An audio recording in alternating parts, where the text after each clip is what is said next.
otherwise engaging in practices that are keeping children away from their parents. This is something we take action on, and I always welcome working with you on that. Second, and very quickly, on the pandemic agreement, the way things stand right now, I don't see that coming to a conclusion in the near term. There's just not consensus on it. It's something we continue to work on, but continue to work on making sure that we uphold our own interests and values, including on, for example, intellectual property. Committee will take a short recess for 2 votes on the floor.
We will reconvene. The chair now recognizes Mr. Keating. Well, thank you, Mr. Chairman. I'd like to thank the Secretary for his extraordinary efforts, the travel, the stress, everything that's been involved, not just with yourself, but your staff and the other members of the cabinet. They've been extraordinary. I want to center on Ukraine for the focus of my attention. A war that began in 2014, 6 years before Joe Biden became President of the United States, and one that, as that war escalated while he was president, he put together a coalition, unprecedented coalition of 56 different countries dealing with a contact defense group, working to, in conjunction with all our allies, and the NATO allies in particular, 32 NATO allies that expanded under his watch as well. I would like to talk about, recently I was, just a few weeks ago, in Ukraine, spoke with President Zelensky, spoke with the Minister of Defense there, among others, and saw the impact of the 6-month delay that occurred in this Congress. As grateful as we are that we finally had a vote on it, the Speaker held this up for 6 months, in spite of the fact there were 311 members of Congress in bipartisan fashion that voted for that. And it did have an effect. That's the one thing that became clear from that visit, and it became clear afterwards. That also is a concern that people had. Our NATO allies that I'm in contact with all the time are concerned not about our current president, but our former president, who, in spite of the fact that about 2/3 of our NATO countries and NATO allies have reached their threshold, has said that if all of them aren't by that time, including a country like Luxembourg, then they'll be on their own. That's where the concern rests today. But the war has taken terrible toll and taken terrible concerns. There's somewhere in the vicinity of 120,000 documented war crimes by Russia. The kidnapping of children still remains a very difficult issue, and chemical weapons have been documented as being used as well. And the attacks on the infrastructure are enormous, particularly in major city, the second biggest city of Kharkiv. And along those lines, Mr. Secretary, I just want to see what you can say in an open hearing in this regard. I know some things will be classified, but if you could give us some indication, even if there's an openness and general discussion on the issue, I do believe when you look at what's happening in Kharkiv, myself, that just something that's maybe 5 miles away where they're lobbing these weapons, destroying the infrastructure of the second biggest city, that there should be more of a clear message from the United States with U.S. weapons that at least they can retaliate in a defensive position in that kind of proximity to go back at the source of that. So could you share with us what you can? Is there an openness to that discussion with the United States and with the coalition that we have so that that can be more clear? Because President Zelensky, members of their parliament, other officials that I've spoken with are concerned that they won't be able to do that. Well, first of all, we are grateful that the supplemental was approved and is not only approved, but the materials that are being paid for by the supplemental are now getting there. I wish it hadn't taken 6 months, really just in the nick of time. I was just there as well. I was in Ukraine about a week ago, 10 days ago. And I also want to applaud the chairman of the committee for the work that he did to make sure that we got the supplemental through. We are determined to make sure that not only does Ukraine have what it needs to defend itself, but we obviously constantly have to look at what those needs are in any given moment and how it can most effectively do it. Are there just at least an openness to that discussion? We're always open to another question. We're always open to conversations with our allies and partners about what their needs are. We want to make sure that they have what they need. I'll convey to you at least my feeling that they should be able to do that, and I hope that that discussion can occur quickly. Just quickly, and I've got a few seconds left, and it's tough. I just wanted to deal with Georgia, for instance. There's a real concern in Georgia now about backsliding that's going on now. The controversy about the foreign agents press bill in Georgia. Could you just comment on our efforts to try and deal with that issue? Yeah, we're very concerned about the foreign agents law that was passed. I think it's right out of Moscow's playbook, unfortunately, and I think it clearly counters the desire of the overwhelming majority of Georgians to move toward the EU and EU integration.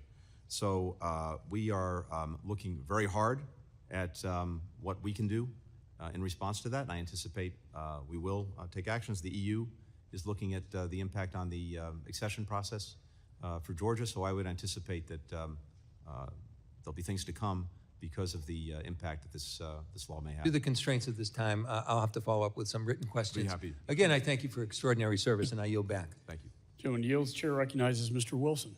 Secretary Blinken, earlier this week, I was grateful to achieve a phone call with the very dynamic and dedicated daughters of the late Maj Kalmamaz, who was identified as having been murdered by the Assad regime. Dr. Kalmamaz, an American psychologist, was kidnapped by the Assad dictatorship in 2017 while visiting an elderly family member. He was a devoted person to counseling people who have suffered from extreme danger. He was the father of 4 children. Dr. Kalmamaz is a Syrian American. Can you explain the refusal of the administration to say his name or condemn his murder at the hands of the Assad regime? Will there be a criminal investigation into his murder? I'm happy to pursue that with you, and I need to make sure that I know the full facts of the case. And hey, we're going to get them to you because happy to Dr. pursue that. Kalmamaz was a great American, a Syrian American who was flat out murdered. Additionally, as so accurately exposed by Chairman Mike McCall, the war criminal Putin is attacking Ukrainian citizens from Russian territory. It's just 30 miles to the second largest city of Kharkiv with a population of 1.4 million. And I'm really grateful we see with Congressman Bill Keating that our concern is bipartisan. Hey, we want you to do good. We want to succeed. War criminal Putin is murdering Ukrainian civilians as we speak, sacrificing Ukrainian lives to satisfy the false escalation narratives that has been repeatedly being seen as false, is also immoral. When will the administration allow Ukraine to use the equipment to end the war and save lives? This is important. To delay equipment could lead to the legacy of Biden-Blinken with a never-ending war, as has been warned by the Washington Post even. Thank you, Congressman. And every step along the way, we've endeavored to make sure that Ukraine has what it needs, when it needs it, can use it effectively, can maintain it effectively. As I said to Congressman Keating, we're always open to listening to our partners and, as necessary, making adjustments. Hey, So we'll this always is so continue to clear. look This at is that. response to an illegal invasion. This should be to deter mass murder that's being conducted and to not allow the people of Ukraine to respond properly is putting so many people at risk. And then we have dictators with rule of gun invading democracies with rule of law. And our enemies are clear. War criminal Putin claims Ukraine does not exist. The murderous regime in Tehran and its puppets claim Israel does not exist. And the Chinese Communist Party says that Taiwan does not exist. Sadly, Taiwan has paid for defensive weapons which are being delayed. And there must be a deterrence or to save millions of lives of the people of Taiwan. It's crucial for anti-ship missiles, air defense, and F-16 advances. I particularly appreciate the people of Chinese heritage as the only son of a person serving in Congress of a World War II flying tiger who liberated China. And so we liberated China, but now the people of Taiwan are subject to a potential invasion, and the way to deter it is to provide the equipment. They paid for the equipment. We authorized funding for the equipment. What is your commitment to expedite the delivery to deter a murderous catastrophe? Thank you very much, Congressman. We've notified more than $6 billion in foreign military sales during this administration, 13 proposed sales in 22 that I went forward with, another 7 in 23. That's by far the largest single and 2-year notifications that we've made of weapon sales. The challenge that we have, as you know, in terms of moving forward on them is with our production timelines. And we are doing everything we can for a whole variety of reasons, including Taiwan, to make sure that those production lines are moving more quickly, more efficiently to be able to deliver on the weapons that we're providing to those who need them for their self-defense. We're committed to Taiwan's defense. We're committed to making sure that it has what it needs to defend itself, commensurate with the threat it faces. But the challenge that we have, as I think many members of this committee know, is with production and making sure that moves as quickly and efficiently as possible. And time is of the essence. There must be deterrence to avoid an invasion, and it can be done if we provide the equipment and with the pre-positioned equipment that we have around the world. that there should be expedited to the people of Taiwan to avoid what will be the most catastrophic world incident after, sadly, the abandonment of the people of Afghanistan with 13 dead Americans. And so indeed, we've every used, effort must be made to prevent an invasion. With that, I yield back. Gentleman yields. Chair recognizes Mr. Barra. I'm sorry, I recognize the ranking member, Mr. Meeks, for an opening statement and questions. Thank you, Mr. Chairman. Thank you for allowing me to make my opening statement. As you know, it was with President Ruto and the Speaker. Thank you very much. I'll begin by welcoming Secretary Blinken to the House Foreign Affairs Committee, and I know there's much that has already been talked about and much more that demands your attention all over the world. And I just say, phew, with your travel schedule. Mr. Secretary, I appreciate how generous you've always been with your time and how responsive the department has been to the request made by this committee during your tenure. By my count, this is your 5th appearance before this committee, which is certainly way more than your immediate predecessor. Since you've last testified before us, the geopolitical landscape has only grown in complexity, plagued by continued rise in conflict, democratic backsliding, and humanitarian catastrophes. Hamas's October the 7th terrorist attack, the most horrific and brutal terrorist attack in Israel's history, has prompted a war against Hamas that has now cost tens of thousands of lives, including innocent civilians, children, and women.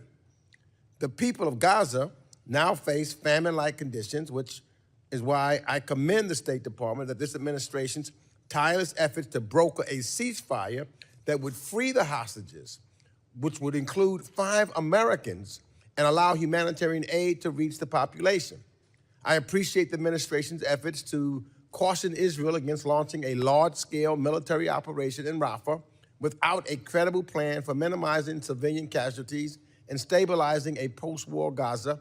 And we look forward to hearing more from you, Mr. Secretary, on the department's ongoing efforts to address this crisis. Gaza is one of many humanitarian crises around the world, and I know your department remains focused on alleviating human suffering in places like Sudan, where we see the largest number of people facing extreme food shortages in the world. The situation in Haiti has only grown more dire, with Port-au-Prince having devolved into lawlessness, resulting from horrific violence, including systemic sexual violence perpetrated by gangs. And I'm grateful that President Ruto, who I just met with of Kenya, is here in Washington, D.C. this week, as Kenya is not only vital for sustained U.S. engagement with Africa, it is also leading the multinational security support mission to Haiti that is key to promoting stability as Haitians work to restore democratic governance in their country. And since your last testimony, we've also seen Putin's illegal war on Ukraine enter a new deadly phase as Russian forces pummel civilian infrastructure with warheads on a level not seen since the beginning of the war and push to once again take Kyiv. Ukraine has fought desperately to hold ground against Russian advances amid shortages in ammunition and defensive weapons, caused largely in part, of course, by the efforts of extreme MAGA Republicans to block the president's national security supplemental.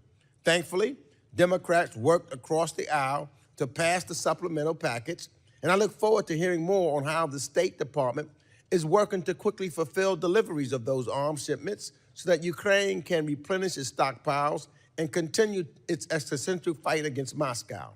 And it's clear that the atrocities of the world are the autocracies of the world are coordinating now more than ever to challenge the free democratic world and undermine U.S. interests and the international rules-based system that has for decades promoted peace and prosperity. Under President Biden and your leadership in the State Department, we have strengthened American leadership, revitalized our alliances and our partnerships, as well as forged new cooperative agreements like AUKUS to promote U.S. national security, particularly in the Indo-Pacific.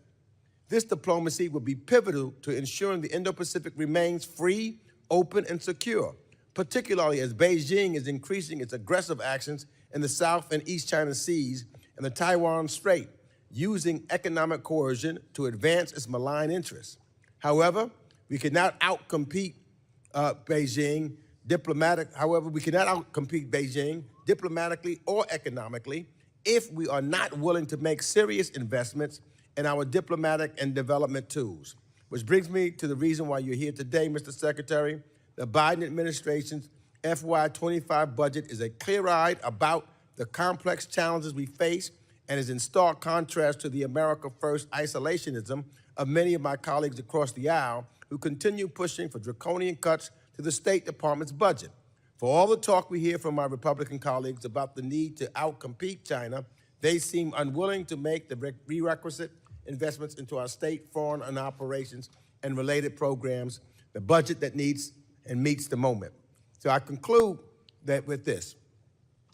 Our diplomatic and development personnel in the State Department need Congress to do its job and authorize a budget that makes investments commensurate to their needs and modernizes the State Department to meet the challenges of the 21st century. We need to stand by the State Department. We need state authorization bill passed on a regular basis for the heroes of the State Department, the men, the American men and women who stand and I salute them. As I salute our military, I salute them for their courage, their bravery, and for being the representative to the United States of America all over the world. And with that, I yield back. And now I guess I can do my questionings. Thank you. So, in the 3.5 years, the administration has realized our alliances, as I just stated, in a partnership in the Indo-Pacific in ways that we could not have foreseen a few years ago. Before the Biden administration, the quadrilateral dialogue, I can't even pronounce it, quadrilateral dialogue with Japan. Say quad. Say quad, that's right. With Japan, Australia, and India, ever met at the leaders level before the Biden administration? Has the quad, did you have Japan, Australia, and India, did they ever meet at the leaders level? We elevated the leaders level, that's correct. And has the AUKUS security partnership with the administration launched with the UK and Australia been a game changer in bolstering deterrence and keeping the peace in the Indo-Pacific? It's moving in that direction. And regarding the trilateral partnership with Japan and Korea, are we cooperating with our two Northeast Asian allies in ways that we had not before? That's correct. That is correct. And well, how many countries in the Pacific Islands has the Biden administration expanded our diplomatic footprint? We now have an additional 2 embassies that have opened. We're looking at an additional 2 more. So we'll have representation in more than half of the Pacific Island countries. So would you say this is building resiliency against the PRC's malign influence in the Pacific Islands? Yes, I would. And how has our relationship with the Philippines rebounded under the Biden administration? Well, I think we've seen an extraordinary relationship develop especially over the last year, both President Biden, President Marcos, working more closely together than ever. And that partnership, and by the way, you mentioned the trilateral relationship with Japan and Korea. We also now have a trilateral partnership with the Philippines and Japan, where we're doing work together. And does this cooperation across Asia, does that help ensure a free and open Indo-Pacific? Absolutely. We've got the most dynamic, fastest growing region in the world. We have more than 50% of global GDP in that region. And of course, the United States is a Pacific power. But being able to align so many different countries, to have all of us working together and in the same direction, that multiplies the impact of our diplomacy. It multiplies the impact we're having on advancing our interests. Does it counter the PRC's undermining of rules-based order? Absolutely. And the fact that we're able to do it together makes the difference. And let me just ask this. Could the United States of America have achieved this cooperation without the State Department? Well, admittedly, I have a biased view on this, but the answer would be no. It's a great job that the State Department and this administration is doing. Let me turn to the concerning situation, of course, in Sudan. On May 14th, the administration sanctioned 2 RSF forces commanders for perpetrating violence in Darfur and threatening the peace, security, and stability of Sudan. However, the RSF leader has not been sanctioned. The current fight against the RSF and Sudanese armed forces for the city of Al-Fasher in Darfur risk escalating a humanitarian catastrophe. What's the State Department doing to demand accountability in Sudan? Well, we're focused on a few things. First, we have, as you know, our senior envoy, Tom Perriello, who is out there every single day trying to drive forward on getting an end to the war, getting a civilian transitional government formed, unifying the professional armed forces, getting unhindered humanitarian access to people who desperately need it, and of course returning to the democratic transition that Sudan was on before it was disrupted by the generals. We think the best way forward is to resume the Jeddah negotiations that Saudi Arabia has been hosting with all of the key stakeholders, with the Saudis, with Egypt, with the UAE, with the African Union, with IGAD, and also, yes, as appropriate, to oppose costs on individuals or entities that are escalating the conflict and committing atrocities. So we're very much looking at that as well. Thank you. Let me also ask this. Is it critical that Congress reauthorize the Global Engagement Center this year? Yes, and in my judgment it is. In fact, I addressed that in my opening statement. This is this one place in government where we bring together all of our efforts to counter Russian, Chinese, and other disinformation and misinformation. And it's been one of the most effective tools I've seen, both in exposing that disinformation and misinformation, giving other countries the capacity themselves to deal with it, and to take more effective collective action. So, as I mentioned in my opening statement, I very much hope that it will be reauthorized because it sunsets a little bit later this year, and it's a critical tool. If we take that tool away, we are disarming ourselves in the fight against mis and disinformation coming from China, coming from Russia, And coming from others. my last question, is there any merit to the allegations, some from the far right, that the GEC is censoring conservative voices here in the United States? No, and of course, we're always prepared to work with Congress on any concerns, as we have. When concerns was raised, we tried to make sure we provided all of the necessary information so that people have confidence, and we'll always continue to do that. But those questions have been answered, and I believe, again, this tool is essential for us in order to deal with what really is a new front in the global competition, and that's the information front. We have to be able to fight effectively on that front. Thank you, Mr. Secretary. Thank you for the great work you're doing, and please say thank you to all of the employees of the State Department. I yield back. So yield, the chair recognizes Mr. Perry. Thank you, Mr. Chairman. Thank you, Secretary, for being here. Two of our allies have been attacked, unprovoked, right? Ukraine by Russia, Israel by Hamas. And I'm trying to juxtapose the situation here. I see that according to reports, the president wants Israel to outline what governance in Gaza will look like after an invasion, how Israel will reduce civilian harm in dense urban environments, and how to free as many hostages as possible prior to sending capability to Israel. On the other hand, I've got from the State Department here the integrated country strategy. And I went through it. What I see here is the mission and goal objective is to win the war, which I fully support. Nothing that I would like more than to see Vladimir Putin run out of Ukraine on a rail and worse. Restore Ukraine's sovereignty and territorial integrity. And we've essentially given Ukraine over $100 billion and said, go fight Russia, go defeat Russia, regain your territory. It's fully supportive of Ukraine winning that war. But at the same time, we've established a set of conditions on Israel. How about this condition? We have built, at the cost of the American people, $320 million a port, right?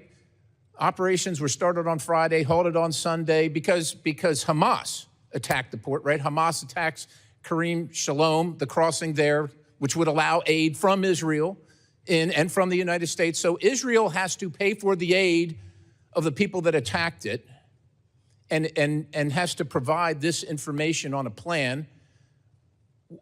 Can you tell me what the difference is? What's the difference between Ukraine and Israel? In a sense, there isn't. And as we've made clear from the start, these are both close partners. Well, of the Mr. Secretary, States. with all due respect, if there's no difference, why do we have these conditions? They have to come up with a plan of governance and the people that attack them. They've got to have a plan for the hostages. I mean, Russians have thousands of Ukrainian hostages, right? And have we Has the United States government, has President Biden restricted Ukraine's use of weapons in urban areas to reduce civilian casualties? Has that happened? So first of all, Congressman, no one has done more, will do more. I know you say that, but it seems No, like I don't really say look, it. I'm just reporting what I'm reading. I'm just going with the facts. You can say that all day long, but the fact is that others have done more. And we're doing more right now for Ukraine than we are for Israel. President Biden's doing more for Ukraine than Israel. We took roughly half of the money or more from the aid package passed for Israel and gave it to Hamas, who's taking it from the citizens in their country and using it to fight Israel. So please skip the narrative and just tell me what the difference is between Ukraine and Israel. How come conditions on one and no conditions on the other? These are not conditions. We give to our close friends, our best partners, one of our obligations is to give them the best possible advice we can. And so when it comes to dealing with Hamas, we're committed to seeing that Hamas cannot govern Gaza again, cannot pose the threat that it did that led to the October 7th attack. We've been doing everything we can to support Israel's efforts to defend itself and make sure that can't happen. And when it comes to Rafah, the concern that we've had and that we've expressed, as friends do, and have an obligation to do, is that the effort to go in full force into Rafah to remove where the enemy is, where the enemy to was just remove the reported, remaining- as you yes. know, Mr. Secretary, 600 tunnels into Egypt, into Israel, traversing weapons and military equipment to attack Israel. So when you say we're doing all we can, we're providing advice. With all due respect, sir, they need to win the war against Hamas and eliminate them, and anything that we're doing that stands in their way of that is unacceptable, including supporting Hamas, which is what we're doing. At the same time, you're saying no one has done more. Well, no one has done more for Hamas either. I to say the least, don't follow that. Let me say this very quickly. One, we want to make sure that the defeat of Hamas is an enduring defeat. And even if they go into Rafah and remove the remaining battalions, there'll be thousands of armed Hamas left. Absent a plan for what comes after, and this is not a condition, it's simply our advice. Then one of three things is going to happen. What is Either Hamas will Ukraine's remain- plan for Russia once they kick Russia out of their I country? actually laid that out just about a week ago in Ukraine, and I'm happy to share that with you. It's not in here, sir. I'm happy to, I'll share it with you. Sir, there are two different standards. You must admit that, and we in Congress wonder why, and the American people wonder why. With that, Mr. Chair, I yield. Joan yields. Chair recognizes Mr. Bera. Thank you, Mr. Chairman. And again, thank you for being here and the hard work that you're doing. I'm tired from all the travel that I do, and I can only imagine. I'm going to focus in on the Indo-Pacific. The ranking member, I think, took a lot of my talking points, but I do want to emphasize the work that the administration's done there from the early days of the administration, really focusing in on a strong trilateral relationship between Korea, Japan, and the United States. And it really is at the best place that I've seen it in my 12 years. So really want to applaud the administration from early 2x2s, state visits, and then the Camp David Accords. I know we are working on something very similar on a trilateral basis. So Congress, the Diet General Assembly, can also emphasize the importance of the trilateral. The trilateral with Japan, the Philippines, the United States that was unveiled just last month is incredibly important, and I think we'll continue to see that prosper. The ranking member talked about the Quad Coalition. Again, a very important strategic coalition. Elevating that to the leaders level is extremely important. AUKUS is coming together in a very strategic way. So with the goal in mind of maintaining a peaceful, prosperous, stable Indo-Pacific, I think the administration gets an A+. That has done a remarkable job. And again, we will continue to work on that from the congressional perspective. I recently had a chance you talked a little bit about the Pacific Islands and reestablishing a diplomatic presence, led a delegation to Fiji, Tonga, and Tuvalu.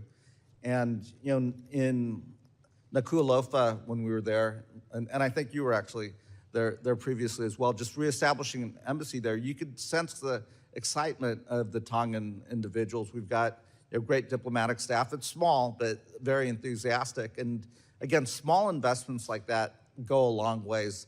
The one thing that the Tongans raised was the lack of being able to get visas. There's a large, vibrant Tongan American administration. We did raise that with the embassy staff back there. Right now they've got to fly to Fiji. But again, hopefully in the FY25 budget, we can continue to expand services and do that. Also want to applaud opening embassies in the Seychelles and the Maldives. Incredibly important areas. We see in the Maldives, obviously large exclusive economic zone. We're watching, this tete-a-tete between India and China. But our being there, our having an embassy there, our having an ambassador there is incredibly important. My question would be if you can talk a little bit about the FY25 budget request with regards to the Pacific Islands, but also the Indian Ocean region and embassies in Tonga, the Solomon Islands, the Seychelles, Maldives, and others. Thank you very much, and appreciate the comments on the work we're doing. Look, as you know, and your own engagement has demonstrated this, when it comes to the Pacific Islands, they, of course, inhabit this vast stretch of ocean between the United States and our allies in Asia. And so geographically, it's usually important. The President's hosted, as you know, 2 White House summits with all of the leaders from the Pacific Islands for the first time coming to the White House, and many of us have been there repeatedly. And when it comes to our presence, our embassies, of course, are critical. We now have embassies in 8 of the 14 Pacific Islands. We have two more that we hope and expect to open. We're looking at Vanuatu actually within the balance of this year, hopefully Kiribati after that. We have the newly recognized Cook Islands in Niue, which our embassy in Wellington represents. And of course, we need the resources to make sure that not only can we establish these missions, but the human resources can be there too. You mentioned that we have small operations. Yes, small but mighty, but we want to make sure that they're properly resourced because you have to cover a vast amount of territory. There's something else that's important, and you mentioned it. The collaboration that we built with key partners in the region, and particularly with Japan, with Korea, with Australia, with New Zealand, that allows us to multiply our efforts and to cover even more territory than we would if we were doing it alone. And so the coordination there, the work that we're doing together, for example, to bring undersea cables to the islands, doing that with Japan, with Taiwan, and others to connect people, that is all vital as well. But it also requires resources in order to do that, to generate the private sector investment and partnerships that we need. All of that's reflected in the budget. Well, and again, I applaud that. And when I was in Tuvalu last month, getting the Japanese to drop cables, incredibly important. So with that, I yield back. No one yields. Chair recognizes Mr. Issa. Mr. Secretary, thank you once again. I've got more questions than time, but hopefully we can get through some of them fairly quickly. We talked a little bit earlier. Currently, at my border, my 100 miles of the Mexican border, we have a massive amount of immigrants coming, not from South or Central America, but from disparate places. And I'll just take one example. The people coming there from China, over 20,000 of them in the last month, they flew typically to Turkey, then to Mexico, and then came into the United States. Turkey does not allow Chinese to enter Turkey without a visa. Mexico does not allow people to enter, including Chinese, without a visa. However, they are currently entering because they say, oh, just let us off the plane and we'll go to America. As our head diplomat with these 2 allies, one of them a NATO ally, can you or will you attempt to tell them that under international law, if they don't have a visa to the United States, you do not want them to come to make a claim that they could have or should have made before they got to our border? Yeah. In short, yes, I think you've identified a very important problem. You mentioned the case of China. We have a record increase in the number of Chinese who are seeking to get into the United States, who presented themselves in one way or another. And there are other nationalities, too, that are far afield from our own hemisphere. I mentioned China mostly because, as we both know, they won't take them back once they get here. So you identified an important problem, and we've been acting on it. We've been working with countries in the region to get requirements for visas so that people can't simply come to those countries without a visa and then use that as a platform to come into the United States. We've reached agreements in a variety of ways with Colombia, with Ecuador, with El Salvador, with Guatemala, with Mexico, actually, as well as with Panama. And we continue to make sure that, to the best of our ability, those countries put in place what's needed so that people from far afield can't avail themselves of the opportunity to use those Excellent. platforms. Thank you, Secretary. As I said, I've got a bunch here. Please. Hopefully, what we passed out of the committee this morning, giving export controls for AI, will be a tool that will be used heavily out of commerce and will benefit our war against a number of countries. And I'm going to just deal with one for a moment. When President Biden entered office, there were about 300,000 barrels a day leaving Iran. Today, there are reported to be over 2 million barrels a day leaving Iran. They had about 70 ships. They now have about 400 ships. They're called ghost ships. I know that you do not run a military force, but as our chief diplomat and a member of the National Security Council, couldn't or shouldn't we be able to essentially capture those ships on the high sea and take them out of commission to ultimately enforce sanctions? You're our number one sanction supporter, but your sanctions, now that they've circumvented SWIFT and the other economic trades, have become somewhat muted. What should we do in combination with the other entities? Yeah, so I think there are a few things, Congressman. First, we have sanctioned in the oil, petroleum product sector more than 200 Iranian entities or individuals who've been engaged in that trade. We've done it across multiple jurisdictions. Anyone who has a role in the production, the sale, the shipment of these petrochemicals. But, Mr. Secretary, the limited time, can you get to the ships? Yeah, so on the ships, we've identified to date, through our laws, 50 vessels that we've determined are blocked property. In other words, people can't deal with them. They can't go to a port, they can't get serviced, and we'll continue on that effort to identify those vessels, block them. We're also looking at getting countries to deflag these vessels, so again, they won't be able to move around, travel around, get the services they need. The sanctions that we have imposed have made all of this a lot more expensive for the Iranians as they try to evade them, get around them. They're not getting the revenues that they anticipated getting from their massive efforts to sell oil. Mr. Secretary, as I run out of time, let me just ask one final follow-up on that. I believe if Ronald Reagan were president, or someone like him, those ships would not be on the high sea. Do you have, or would you accept the authority from Congress, if you don't have it, to, in fact, seize those clandestine ships as Ronald Reagan would have? Remember, Ronald Reagan sunk 2 Iranian ships because of what they were doing. I believe strongly that if you don't have the authority, that Congress, on a bipartisan basis, would give you the authority to intervene, to capture those ships, to work with the flagged nations, to put all 400 out of commission. Will you commit to work with us on that effort? Well, as I think you mentioned, or one of our colleagues mentioned, we don't actually have a military at the State Department, so that's not our business. Our focus is on working with other countries and using our own authorities in the areas that we can to go after anyone who's engaged in shipping, supplying, transporting these products, and that's what we'll continue to do. Thank you, Mr. Secretary. Thank you, Mr. Chairman. Yield back. Gentleman yields. Chair recognizes Mr. Castro.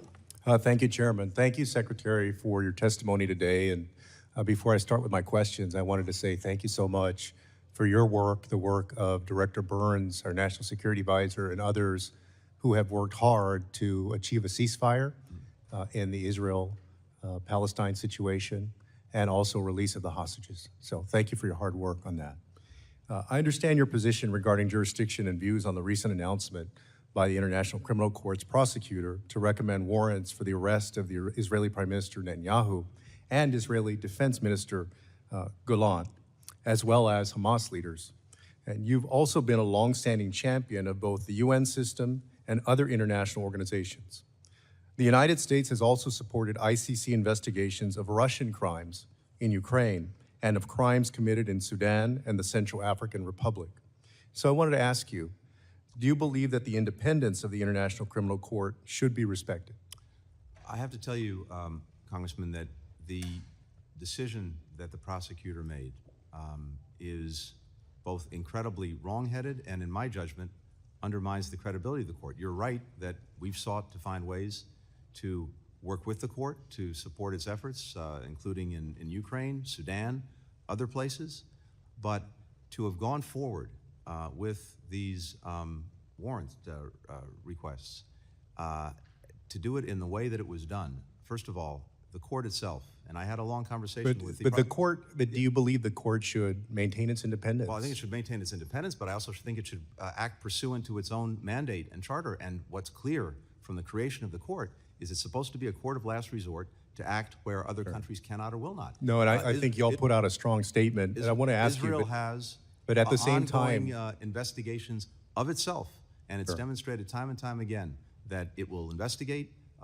alleged violations of the law. There are at the same multiple time, but Secretary, let me ask you, at the same time, you would agree that there shouldn't be any intimidation or coercion of the ICC? Not a question of intimidating or coercing. It's a question of seeing a wrong-headed decision, but also seeing what was genuinely this court is going to have to a exist shameful well beyond comparison. even what's going on now, right? I mean, there will be other issues that it takes up with other nations in the future. It will have to determine what it does and where it goes, but in this instance, I can tell you that not only was it wrong-headed, but there was a shameful equivalence. Well, let me ask you between- this. As you know, the previous administration attempted to coerce the ICC by imposing sanctions on its then prosecutor and their staff. In April 2021, you rescinded those sanctions and said that, quote, concerns about these cases would be better addressed through engagement with all stakeholders in the ICC process rather than through the imposition of sanctions. Do you continue to oppose sanctions on the ICC as you did 3 years ago? When we lifted those sanctions, it was first and foremost to make sure that we can do everything possible to protect our own service members, including those who served in Afghanistan, and also to see if we could find a basis for supporting the court's efforts in critical places, and we were able to do that. But the actions that were taken really call into question whether that's possible, and certainly not possible in this instance. Sure. And Let me so- get to one more question. Last week, Israeli Minister of National Security Itamar Ben-Gvir stated that no humanitarian aid should be provided to Gazans until the hostages are returned, stating that, quote, want food for the children in Gaza, then they should return the hostages. I fully believe that Hamas's kidnapping of children was a war crime and have said so repeatedly and publicly, and that they should be unconditionally returned to their families. I also believe that withholding food from children cannot be the way to achieve that goal. Would you agree with that? I fully and absolutely agree, and we've been working every single day to try to make sure that the children who so desperately need the food, the assistance, the mothers, the fathers, everyone gets it. And holding anyone hostage in terms of food aid. Well, let anywhere me in the ask you world is this. wrong. Given the senior role of Israeli ministers expressing these views, these are people very high up in the Prime Minister's cabinet, can you categorically say that relevant authorities in the Israeli government are not restricting humanitarian assistance to reach Gaza? Again, that's not the policy. As I've said repeatedly, we've seen over these 7 or 8 months now a clear gap. 16,000 kids dead. 16,000 kids dead. You're a butcher. I'm not resisting. You're a butcher. People stand up against genocide. Animal. These genocide. Committee will suspend while the Capitol Police restore order. Please. Thank you. Mr. Secretary, you may continue. Yes, thank you. We are determined to do everything possible to make sure that people who so desperately need this aid get this aid. And when it comes to the policies of the government, we're focused on those. When individuals make these statements, we've condemned them. Sure. No, and I'm out of time, but I wanted to say again, thank you for the work that y'all are, the hours, everything you're doing. Thank you. Committee will suspend while the Capitol Police restore order. Committee will suspend.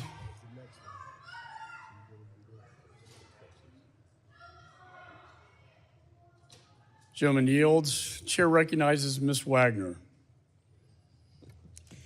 I thank the chairman and I thank you, Secretary Blinken, for your service. I know this is tough time for all of us. But sir, this administration is waffling.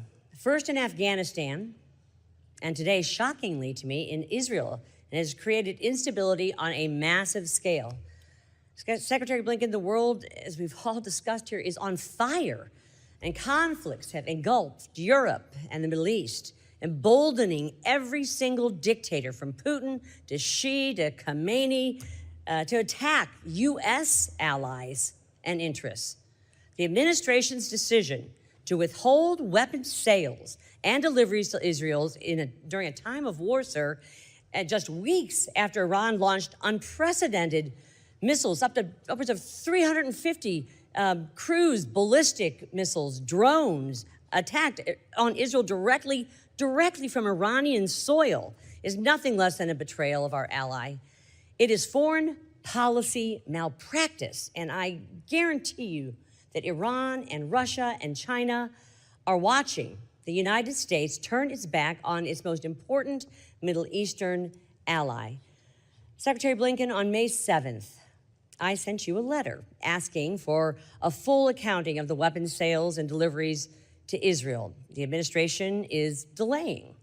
And I want to focus right now, very specifically, sir, in particular on the delay of the sale of 6,500 JDAMs. I'm sure you're familiar with them. These are the high-precision, GPS-oriented, if you want the least amount of collateral damage in an urban area, you want a JDAM, and we have sent out tons of them to Israel and everywhere else. They also just happen to be made in the St. Louis metropolitan area, in St. Charles, in my district. And since I have not yet received a response to this letter, let me ask you why. Why has the administration failed to move forward with the notification process for the sale of 6,500 JDAMs to Israel? And when will the administration resume the notification process? First, and I'll respond to your question directly. First, when Iran launched that unprecedented attack that you referred to on Israel, for the first time ever, the United States actively participated in Israel's and so did defense, Jordan, and so and Saudi. We know yes, this. That's right. I don't need history. I want answers. Iran noticed, and Israel Limited noticed. time, sir, please. Yes. My JDAMs. So, there are a number of different sale proposals that are in different places at different points in the process. This has been in months Congress. and months and months, sir, and we sent them to them in the past. Congress right now is still reviewing a JDAM sale that we sent forward. That's What not gone specific forward. issues remain outstanding for the review? We follow the process, and we've gone out of our way to pre-notify Congress. What even when we don't. bureaus object to the sale? It's not a question of objecting. We want to follow the process Will and you, make sure sir, that we move forward. please, because it has truly been months and months and months. Will you commit to bringing your personal engagement to ensure the process for this specific case moves expeditiously? We're going to make sure that all of the cases move appropriately. Well, this and one sure is expeditiously, not. including this one. Have any divisions within state conducted and any economic analysis to the measure and the impact of potential even job losses and furloughs because of your decision to pause this pending arms sale? And if not, why not? Because you know what, sir? My constituents in St. Louis greater metropolitan area, this whole region, they rely on these jobs to pay for their mortgages, their car payments, the daycare costs, and they can't afford to lose their jobs to support this partisan stall tactic. They're sitting in a warehouse, 6,500 of them. There is no pause, and as I said, in many cases, including this one, we have previewed with Congress, which we're not at all obligated to do, sales that we were contemplating and had You not have yet not come decided to us on. to tell us this. So- We and read about there- this in there Axios, remain- the Wall Street Journal, and CNN. Arms sales to trusted partners like Israel, Taiwan, and NATO allies are a critical component of our national security. They are. Are you concerned that delaying sales to Israel will diminish our credibility as the arsenal of democracy? Again, we're following the process, and I invite you to look Well, at the process has taken too darn long, and they've been sitting there for months, and no one's explaining what's holding them up. But you all, they've been signed off on. I mean, the United States, sir, has obligations to our friends and allies, including Israel, and our unshakable commitment to Israel's security is clearly laid out in the 2016 MOU that Congress has fully funded every year since it was signed. And Joe Biden was the one who got And that when we MOU. honor our obligations, the world is a safer place. But when the United States fails to keep its promises, and the commitments to the U.S. is now failing to keep its promise to Israel, we are telling our enemies that we are unreliable and irresolute partners. That is incredibly damaging to global security, and the administration needs to right this ship and fully restore U.S. security assistance to Israel. My time has expired, and I yield back. General yields. Chair recognizes Ms. Titus. Thank you, Mr. Chairman and Mr. Secretary. As you know, I represent Las Vegas, and we have an economy that's pretty uniquely dependent on tourism. Just last year, we had 359,000 jobs in tourism, $20 billion in wages, and almost $80 billion in overall economic input. But the excessive wait times for visas are really hurting communities like mine, at the different U.S. consular posts around the world. And just to put this in perspective, the World Cup is coming to the Americas in 2026. It's expected to attract 8 million international visitors. Some we think will come to Las Vegas from Southern California. Tickets go on sale December 2025. But in many countries, the wait time for getting a visa may make it already too late. In Mumbai, the next available interview is October 2025, just 2 months before tickets go on sale. In Bogota, it's February 2026, nearly 2 months after they go on sale. And in Mexico City, it's already too late. The available interview is in August 2026, which is a month after the World Cup is over. Now, I know y'all have been making progress lowering wait times. You have an expanded interview waiver authority, but what about the people who haven't been here before? And I think this problem is not only hurting us economically, but it's part of our soft power and our cultural diplomacy. So could you talk a little bit about how we can address this problem? Yeah, if you need additional resources, what the situation is? Thank you. No, I very much agree with you. We're intensely focused on this. In FY23, we issued more non-immigrant visas by over 20% than we did before the pandemic, which is when we started to have real challenges with both visas outside of the country, passports inside of the country. And we have reduced now interview times, the wait times for interviews, to pre-pandemic levels in every category except one, and the one is first-time visitors to the United States who are from non-visa waiver countries. So that's what we're intensely focused on now, making sure that those wait times come down along with every other wait time. The wait times that have come down, again, to pre-pandemic levels include the categories that are most impactful on the United States economy: students, temporary workers, maritime crew renewals, et cetera. But the focus now is on making sure that those who are coming for the first time and are not coming from a visa waiver country, that those times come down. Are you keeping in mind the World Cup is coming Very rapidly? much, very much so. Well, we appreciate that, thank you. My other question has to do with the Global Engagement Center. The Republicans on this committee seem to be confused about what that does, or maybe more importantly, what it doesn't do. And that's been made pretty manifest in this flawed so-called investigation that they're conducting. Would you talk about the national security consequences of failing to reauthorize the GEC? Yeah, thank you. As I mentioned, it's the only part of the United States government that is singularly dedicated to directing and coordinating our efforts to counter foreign propaganda and disinformation abroad. And I think if it were to be terminated, that is, if the sunset was allowed to happen without being reauthorized, we would have policy and operational incoherence.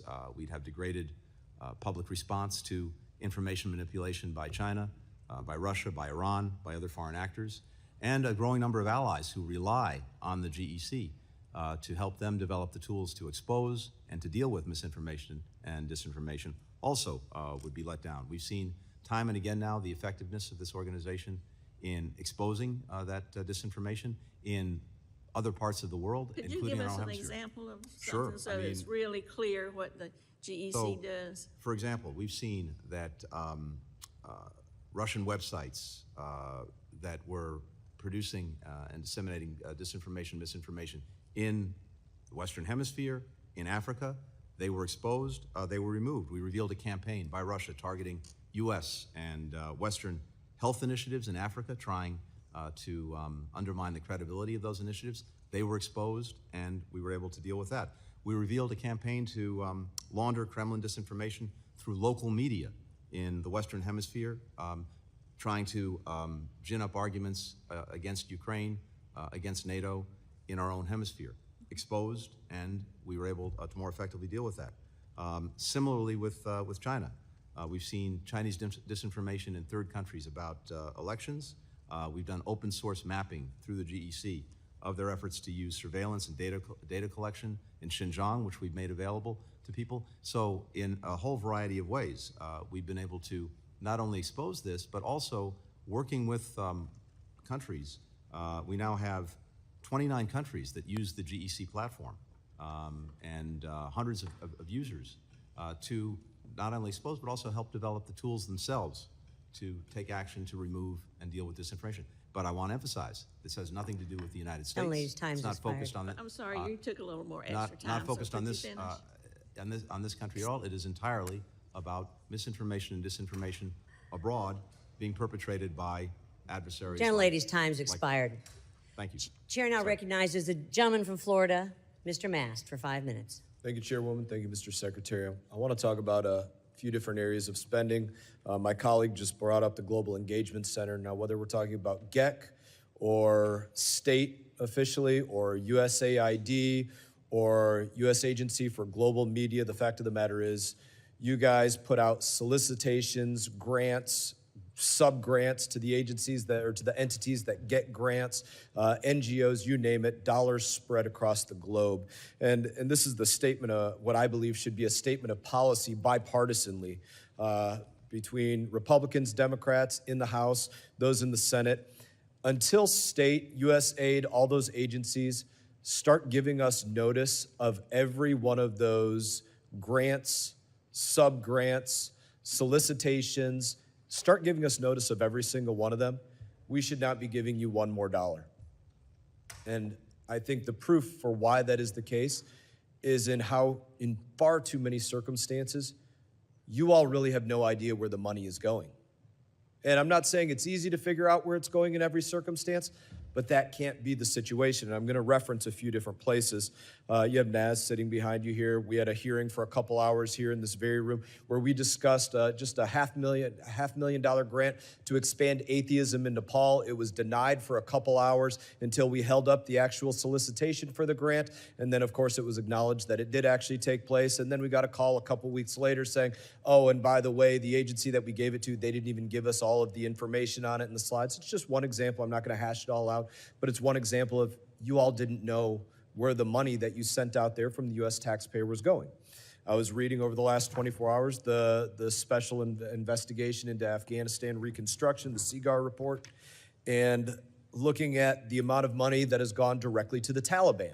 It's not a mystery. It's not something to argue about. It is a fact, money going directly to the Taliban that's gone out through all of these agencies that state works with, and specifically 144 partners were referenced in this CIGAR report.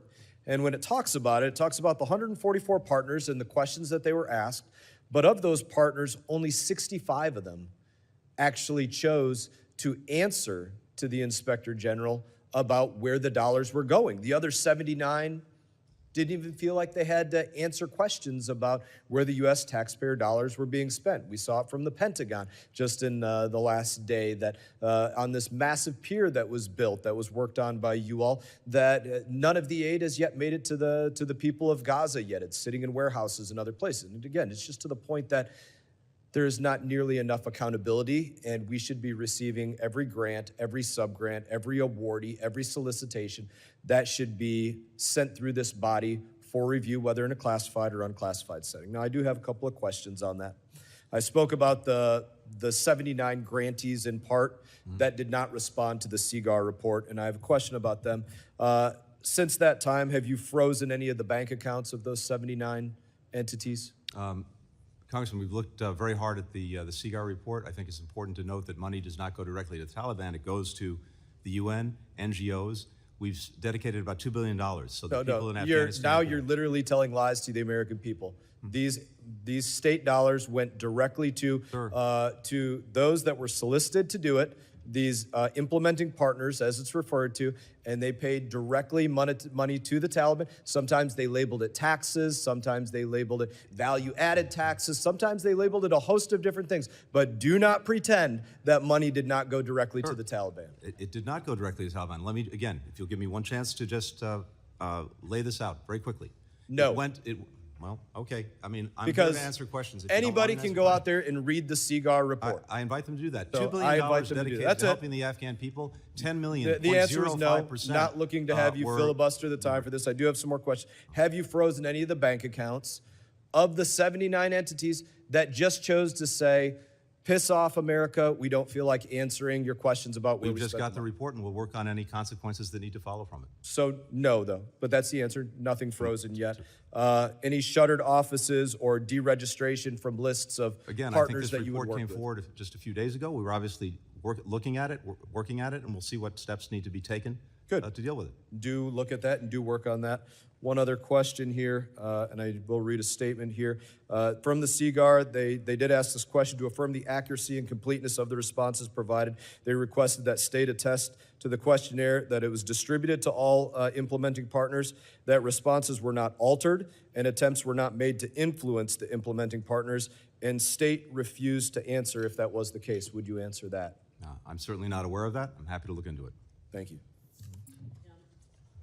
Time has expired. The chair now recognizes the gentleman from Minnesota, Mr. Phillips, for 5 minutes. Thank you, Madam Chair. Welcome, Mr. Secretary. Let me start by defending you, the overwhelming majority of those of us on this committee, in this entire Congress, Americans, Jews, Muslims, Christians, Buddhists, agnostics around the world, even Israelis and Palestinians, which is to say, we're all disgusted. We all want peace. We do not want war. We want prosperity, not misery.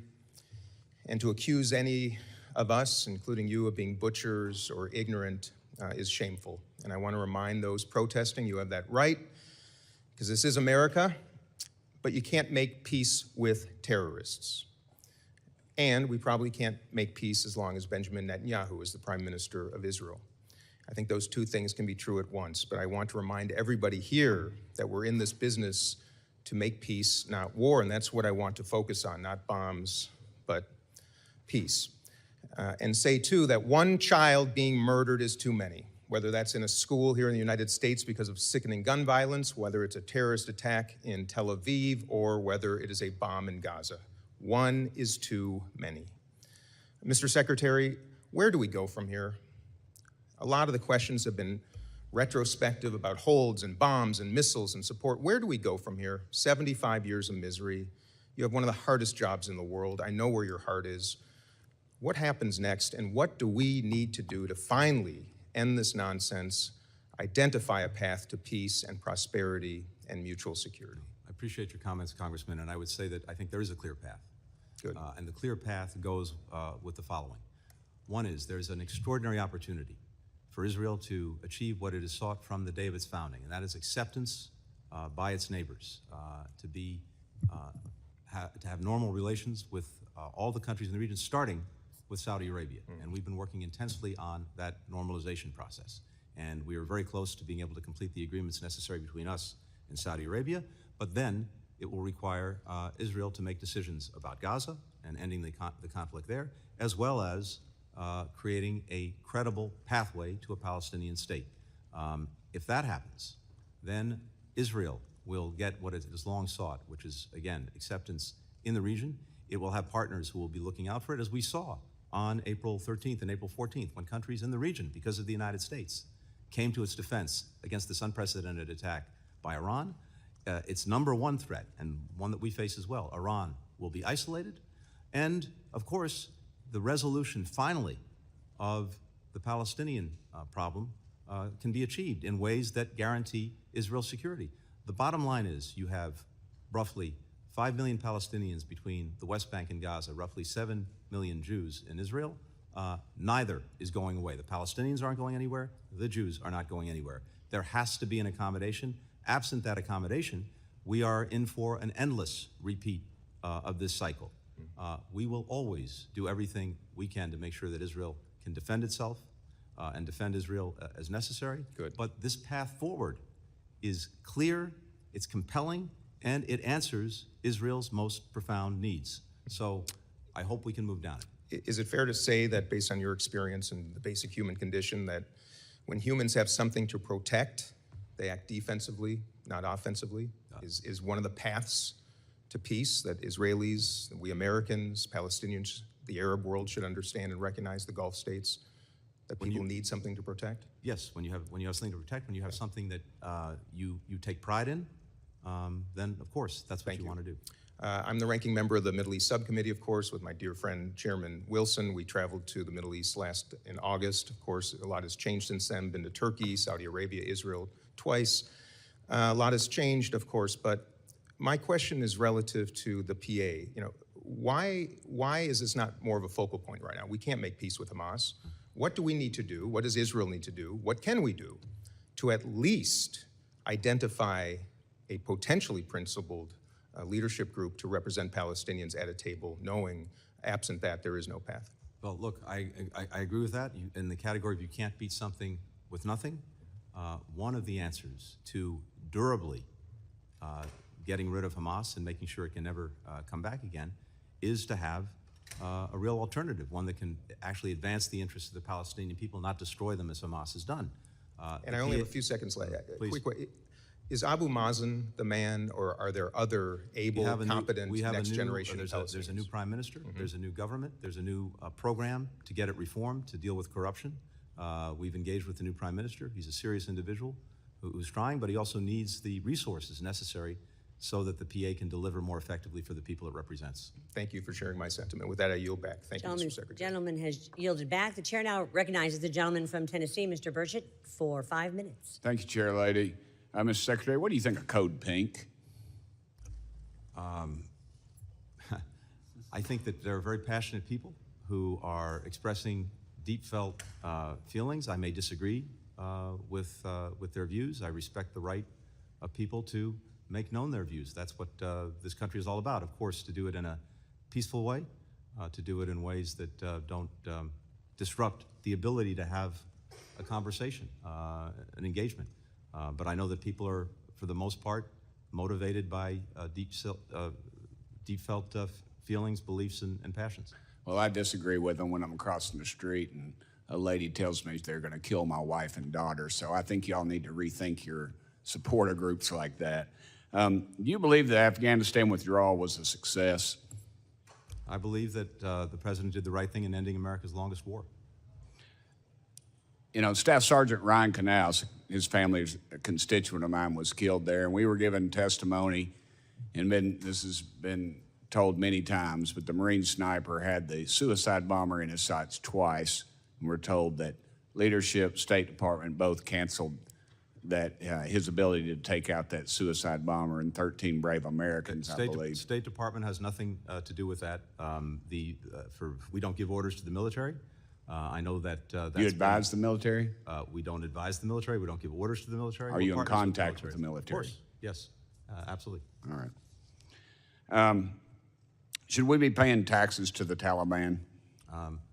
We don't pay taxes to the Taliban, as I think we were discussing with your Mr. Secretary, the Special Inspector General for Afghanistan Reconstruction has found at least $10.9 million of U.S. taxpayer money was paid to the Taliban in the form of taxes since the withdrawal of 2021. Are you saying that they're not telling the truth? Yeah, what happens is this, Congressman. We provided life-saving, desperately needed assistance to NGOs and the United Nations, which is spent in Afghanistan, $2 billion. Of that, according to the report, about $10 million, or 0.5%. Yes, $10 million, maybe not a lot to you, sir, but I can guarantee the people in Tennessee that's a heck of a lot of money. That's a heck of a lot of money. And to brush it off as a minuscule amount, I think just shows how out of touch you are with the American people. That was a statement. That wasn't a question. You provided aid to Gaza, which was then stolen by Hamas. How many terrorist groups are we funding or supplying with aid? None. None. You're here to tell me that none of this money is flowing into... We are not funding them. We're not supplying them. When it comes to humanitarian assistance in Gaza, there have been instances where Hamas has seized the assistance, but it's not being done, and ask the Israelis, in a systematic way. To the extent that assistance is being diverted, typically it's because people are so desperate that they self-distribute the convoys. There have been incidents where it's been Hamas. Self-distribute? You mean you mean they Hamas stops the convoy and steals it, and then it gets desperate people. And the people in their leadership in Qatar or Qatar, whichever the case may be.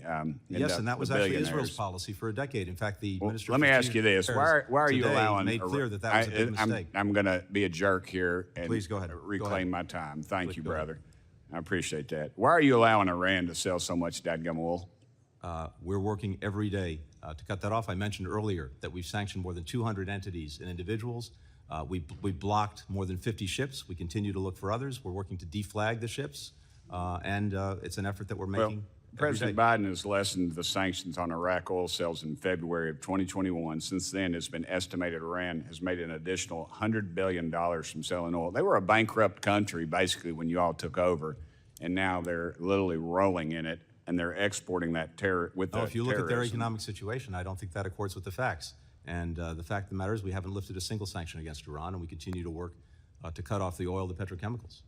Well, how can Iran be selling 1 million more barrels of oil per day than in 2020? Well, they're determined to do whatever they can, and we're working to make sure that wherever we can deal with that. Well, I appreciate that, but the time for Iranian appeasement is over, Mr. Secretary. The administration's policy towards the Middle East have not only made our allies in the Middle East less safe, but it also has made the U.S. homeland less safe. Iran is far richer now than it was 4 years ago. Nobody can argue with that. You can say all the statistics don't lie, just statisticians, and I believe you're following in their footsteps. And they are using this money to sponsor terrorism. Look around you, Mr. Secretary. Your plan is not working. Again, I go back to my original statement about Afghanistan. A young man lost his life. Every day at my farm, I drive out on the street named after Staff Sergeant Ryan Knauss. His life was taken short. 13 brave Americans should be here today by a failure on your all's part. I yield back, Lady Chair. Gentleman yields back. The chair now recognizes the gentleman from Virginia, Mr. Connolly, for 5 minutes. I like Mr. Burkett, but I don't think I've heard such a radical alternative expression of reality in a long time. With respect It's Burchett. With respect to Afghanistan, Mr. Secretary, remind us who negotiated a deal with the Taliban and excluded the Afghan government from those negotiations and agreed to the release of 5,000 Taliban prisoners, many of whom then took to the battlefield that led to the fall of Kabul. Would you remind us who negotiated that agreement and under whose presidency that occurred? That was the previous administration. Again, Mr. Secretary, we've done this before. Did that previous administration have a name? The Trump administration, yes. The Trump administration, thank you. And with respect to Gaza, the idea that Hamas, and I have no truck for Hamas, they are a terrorist organization that committed repugnant acts and atrocities on October 7th. But with respect to the blockage of or interference with truckloads of food, fuel, medicine coming into Gaza, who has blocked the entrances into Gaza? Was it Hamas or was it the IDF? I don't think either has blocked the entrances into Gaza. The issue has been making sure that there were more entrances so more aid could get in, and we've been working every single month with Israel. Mr. When it comes Secretary, to Hamas, in the previous 10 days, 350 truckloads were allowed into Gaza. That's 35 a day. They need 600. It isn't Hamas or Palestinian Authority that is blocking those trucks. It's somebody else. Well, I'll give you an example. In the last, just in the last couple of weeks, because of the operations around Rafah, the Rafah gate, one of the essential gates, was closed down. And we want to see that reopened. Right. Now, as it happens right now, the Egyptians are not moving forward with some assistance to go through Rafah because they're concerned about the ability to distribute the aid once it's on the other side of the gate because of the combat operations. So we're working to find a way to do that. Doing this in a combat environment is incredibly challenging. Yes. Speaking of that, we now have sort of a floating port that you promised. That's right. And that is now up and operable. Mm-hmm. But it was reported that none of the food that was offloaded has been distributed to the Palestinians in need. Can you enlighten us as to why not, and what are we doing to correct that? So two things. That port was designed to be a complement to, not a substitute for, these land access points. We have new ones in the north, in Erez and Zakim. We have the critical ones in the south, but they've been challenged by the recent operations. And when it comes to the port, we began to move things through the dock just a few days ago. There was an initial attempt to deliver some of the things that had been come in through the port. Trucks went out, and then, as I mentioned in another conversation, desperate people went at the trucks in an effort to get at the food before it could get to where it was supposed to go in order to be distributed. This is one of the reasons why it's so imperative that we surge assistance, because when people are so desperate and they believe their only chance to get some food may be to go at that one truck that they see, that's what they'll do. If you get a lot of assistance in, people won't have that worry anymore. And by the way, those who divert the assistance, who steal it and then resell it, that won't be a profitable business, because the prices will come down if more assistance is in. And for the record, Mr. Secretary, how would you characterize communications between your office and the White House and the Israeli government with respect to Rafah and with respect to humanitarian aid? Virtually daily is how I would describe it. No, how would you characterize those communications? It is an ongoing, constant discussion, and that's been from day one. And our purpose has been to try to maximize the assistance that gets to people, and also to maximize the protection of civilians who find themselves in a horrific crossfire of Hamas's making. I think it's really important to emphasize that, because I think sometimes the president and you have been subject to criticism as if you were not making those daily communications, and presumably they're pretty emphatic. Well, I won't characterize diplomatic conversations except to say that we have intense discussions, conversations, and as I said, for us, it's imperative that we see as much done as possible to protect and help civilians who are being harmed. Thank you, and thanks for doing that. I yield back. Gentleman yields back. The chair now recognizes the gentleman from Kentucky, Mr. Barr, for 5 minutes. Thank you, Madam Chair. Secretary Blinken, since 2021, Iran has generated roughly $80 billion in revenue from its illicit oil sales, in part due to the administration's policy to chase another nuclear deal and relaxed sanctions against the Iranian government. The administration's gamble enabled Iranian oil exports to hit a 5-year high, and according to multiple reports, Iran's funding to Hamas ballooned to $350 million in the months leading up to October 7th.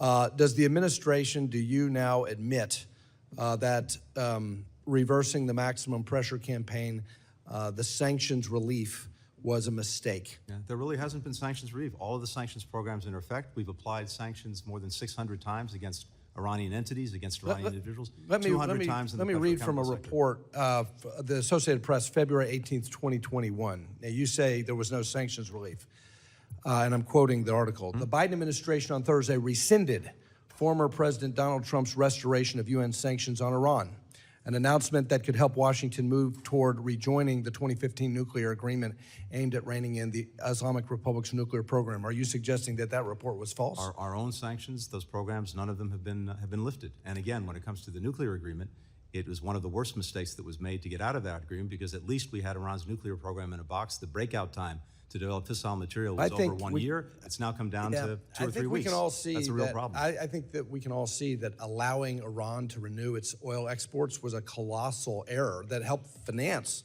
this terrible attack against our key ally on October 7th. Let me move to the ICC prosecutor's decision to submit an arrest warrant for Israel's prime minister and defense minister. Obviously, that decision is as absurd as it is outrageous, and I credit the president for calling it outrageous. The problem, though, Mr. Secretary, that I have is that on May 12th, you stated that the civilian casualty numbers reported by Hamas make it, quote, reasonable to conclude that there are instances where Israel has acted in ways that are not consistent with international humanitarian law.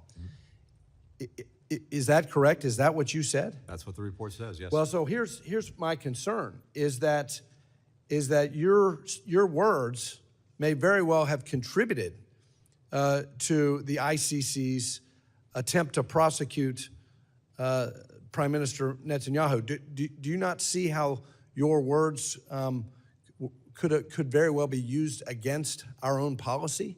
No, because the report goes on to say that those incidents, which Israel itself acknowledges, is actually investigating. And the court, the international court, the reason this is so wrongheaded, among other things, is that it is engaging in a way that it was not supposed to do, which is to be a court of last resort where another country is either unwilling or unable to investigate itself. And the report makes clear that not only are we investigating instances where arms may have been misused, so is Israel. There So are do criminal you investigations. disavow Hamas's own statistics? Do you disavow those? Do you disavow the idea that Israel has acted in a manner inconsistent with international law? As I said, given the totality of the damage that's been done, given the fact that American weapons have been used, it is reasonable to assess that there are instances in which international humanitarian law was not followed. And indeed, as Well, I this said is the myself, problem that we have, and maybe this is why Israel's you all are investigating making these instances itself. this is why maybe the administration is holding arms from our ally that would enable them to finish the job as they did. You did not put a hold, and the administration did not put a hold on bombs when the IDF went into Gaza City, correct? That's correct. And Gaza City is a dense urban environment, just as you described Rafah, correct? That's correct. So what's the difference? We've seen and we've had concerns about the way these large yield munitions have been used in dense Well, urban what I'm environments. concerned So we about wanted is to that make the sure- difference is that the domestic political environment in the United States has changed.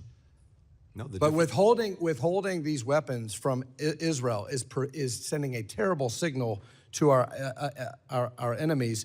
Is the administration's view that the only acceptable response is air defense rather than preventing attacks before they happen? No, absolutely not. And in fact, we have a better way to get at the enduring problem of Hamas, and that's what we've been discussing with Israel for many weeks now, including in Rafah. Well, as Israel is facing threats from Iran, Hezbollah, Hamas, and other Iranian terrorist proxies, they need these weapons to deter further attacks. And we need to come to their defense and not accuse them of violating international law. My time has expired, but I hope that the administration will reverse course and give our ally everything they need to finally de-radicalize Gaza, including in Rafah. I yield. Gentleman yields. I now recognize Mr. Allred from Texas for 5 minutes questioning. Hello, Mr. Secretary. Thank you for joining us this afternoon. I want to take the conversation back to Haiti, the first post-colonial black republic, and what was once a beacon of abolition and self-determination, racial equality, has unfortunately fallen into tragic times. What was once a proud country that had the strength and determination to break free from French colonial rule over 2 centuries ago now remains in a limbo of political and economic turmoil compounded by natural disasters. I bring this up because for my constituents in Texas and the folks that I represent, we are seeing this also show up in our backyard. Since 2023, our law enforcement authorities have encountered Haitian migrants nearly 146,000 times on the southwest border seeking asylum. Homeland Security has actually had to revise the CBP-1 app to include Haitian Creole since its launch to deal with the volume. I've seen this myself in my visits to our border. And with the arrival of President Ruto and the Kenyan command staff arriving in Haiti ahead of their multinational security support force effort, can you share how you see that Kenyan-led effort going? What's their mission? How are we supporting them? And can we support them as we continue to keep our other commitments around the globe?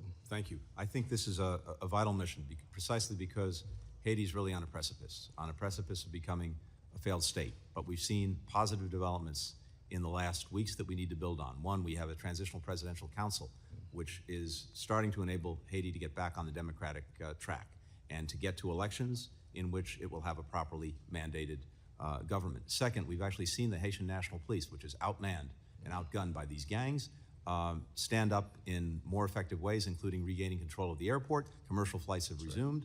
We expect American carriers to start moving very soon, as well as other critical infrastructure. But this is critical to get back security control, to take it away from the gangs. The police are trying. They need more help. The purpose of this mission, which Kenya and a number of other countries have stood up and volunteered to do, is basically to provide operational as well as static support to the Haitian National Police to counter the gangs, to reestablish security, to create the conditions for elections, to create the conditions for aid and development assistance to actually get into Haiti.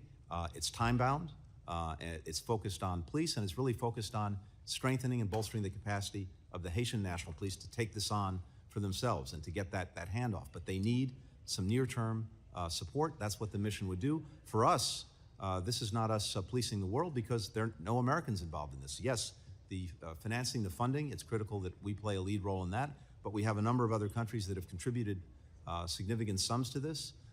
And now we really need to make the decision to be able to go forward with that funding. And it's your belief that we can support this multinational effort while also keeping our commitments to Ukraine and Taiwan, our other allies? Yes, given the sums involved, absolutely. Yeah.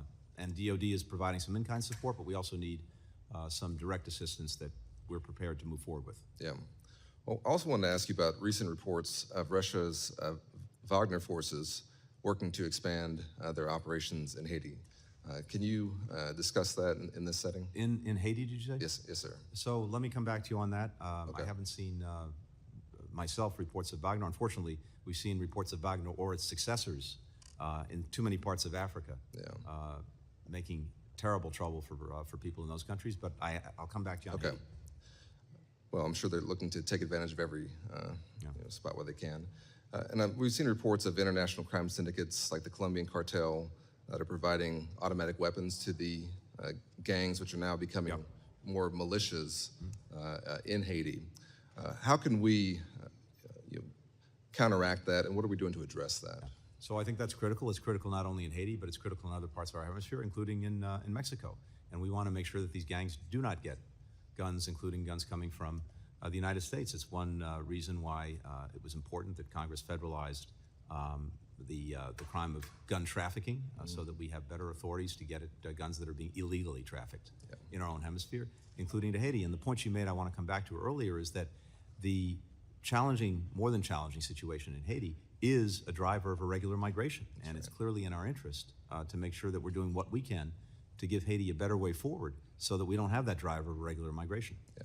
Well, thank you, Mr. Secretary. I wanted to make sure that my constituents and folks in Texas and here in the country understand that we have a stake in what happens in Haiti as well, and that our efforts to stabilize Haiti benefit us. That's right. And that this Kenyan-led effort deserves our support, and that we can do it consistent with our other commitments. So thank you for your testimony. Thank you. Gentleman yields. The chair recognizes Ms. Kim from California for 5 minutes of questioning. Thank you, Secretary Blinken. Thank you very much for coming to our committee today. I want to switch gear to Indo-Pacific.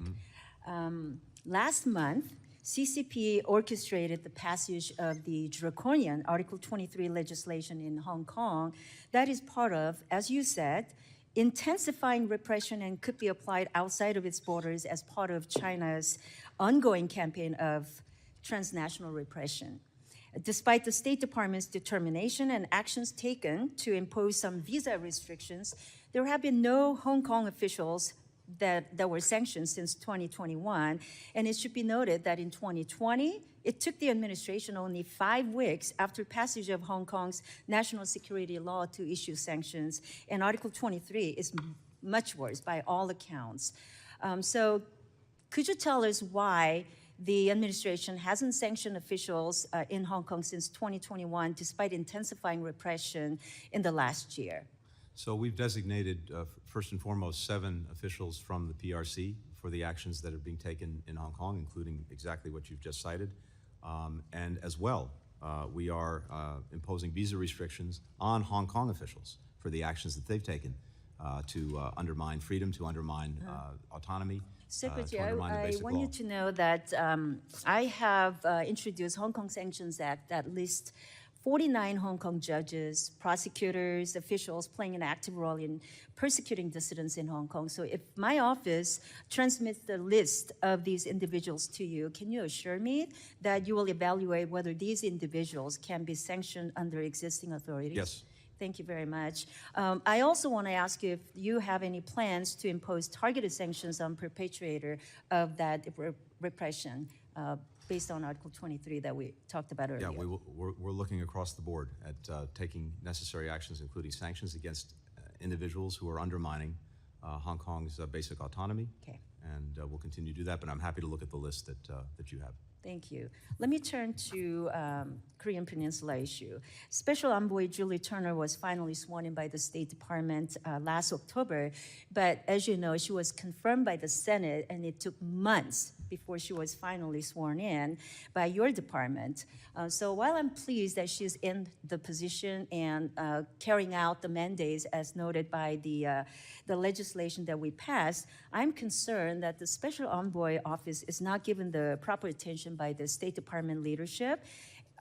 I've also heard some concerns from outside stakeholders that the office relies on staff from the Korea desk and other offices to carry out its mandate. So can you tell us what you are doing to ensure that the Special Envoy and the office of Special Envoy in Human Rights in North Korea is given all the tools it needs to fulfill that mandate based on that legislation? Well, in fact, I think as we speak, Special Envoy Turner is in Korea right now, in South Korea, working on this critical portfolio.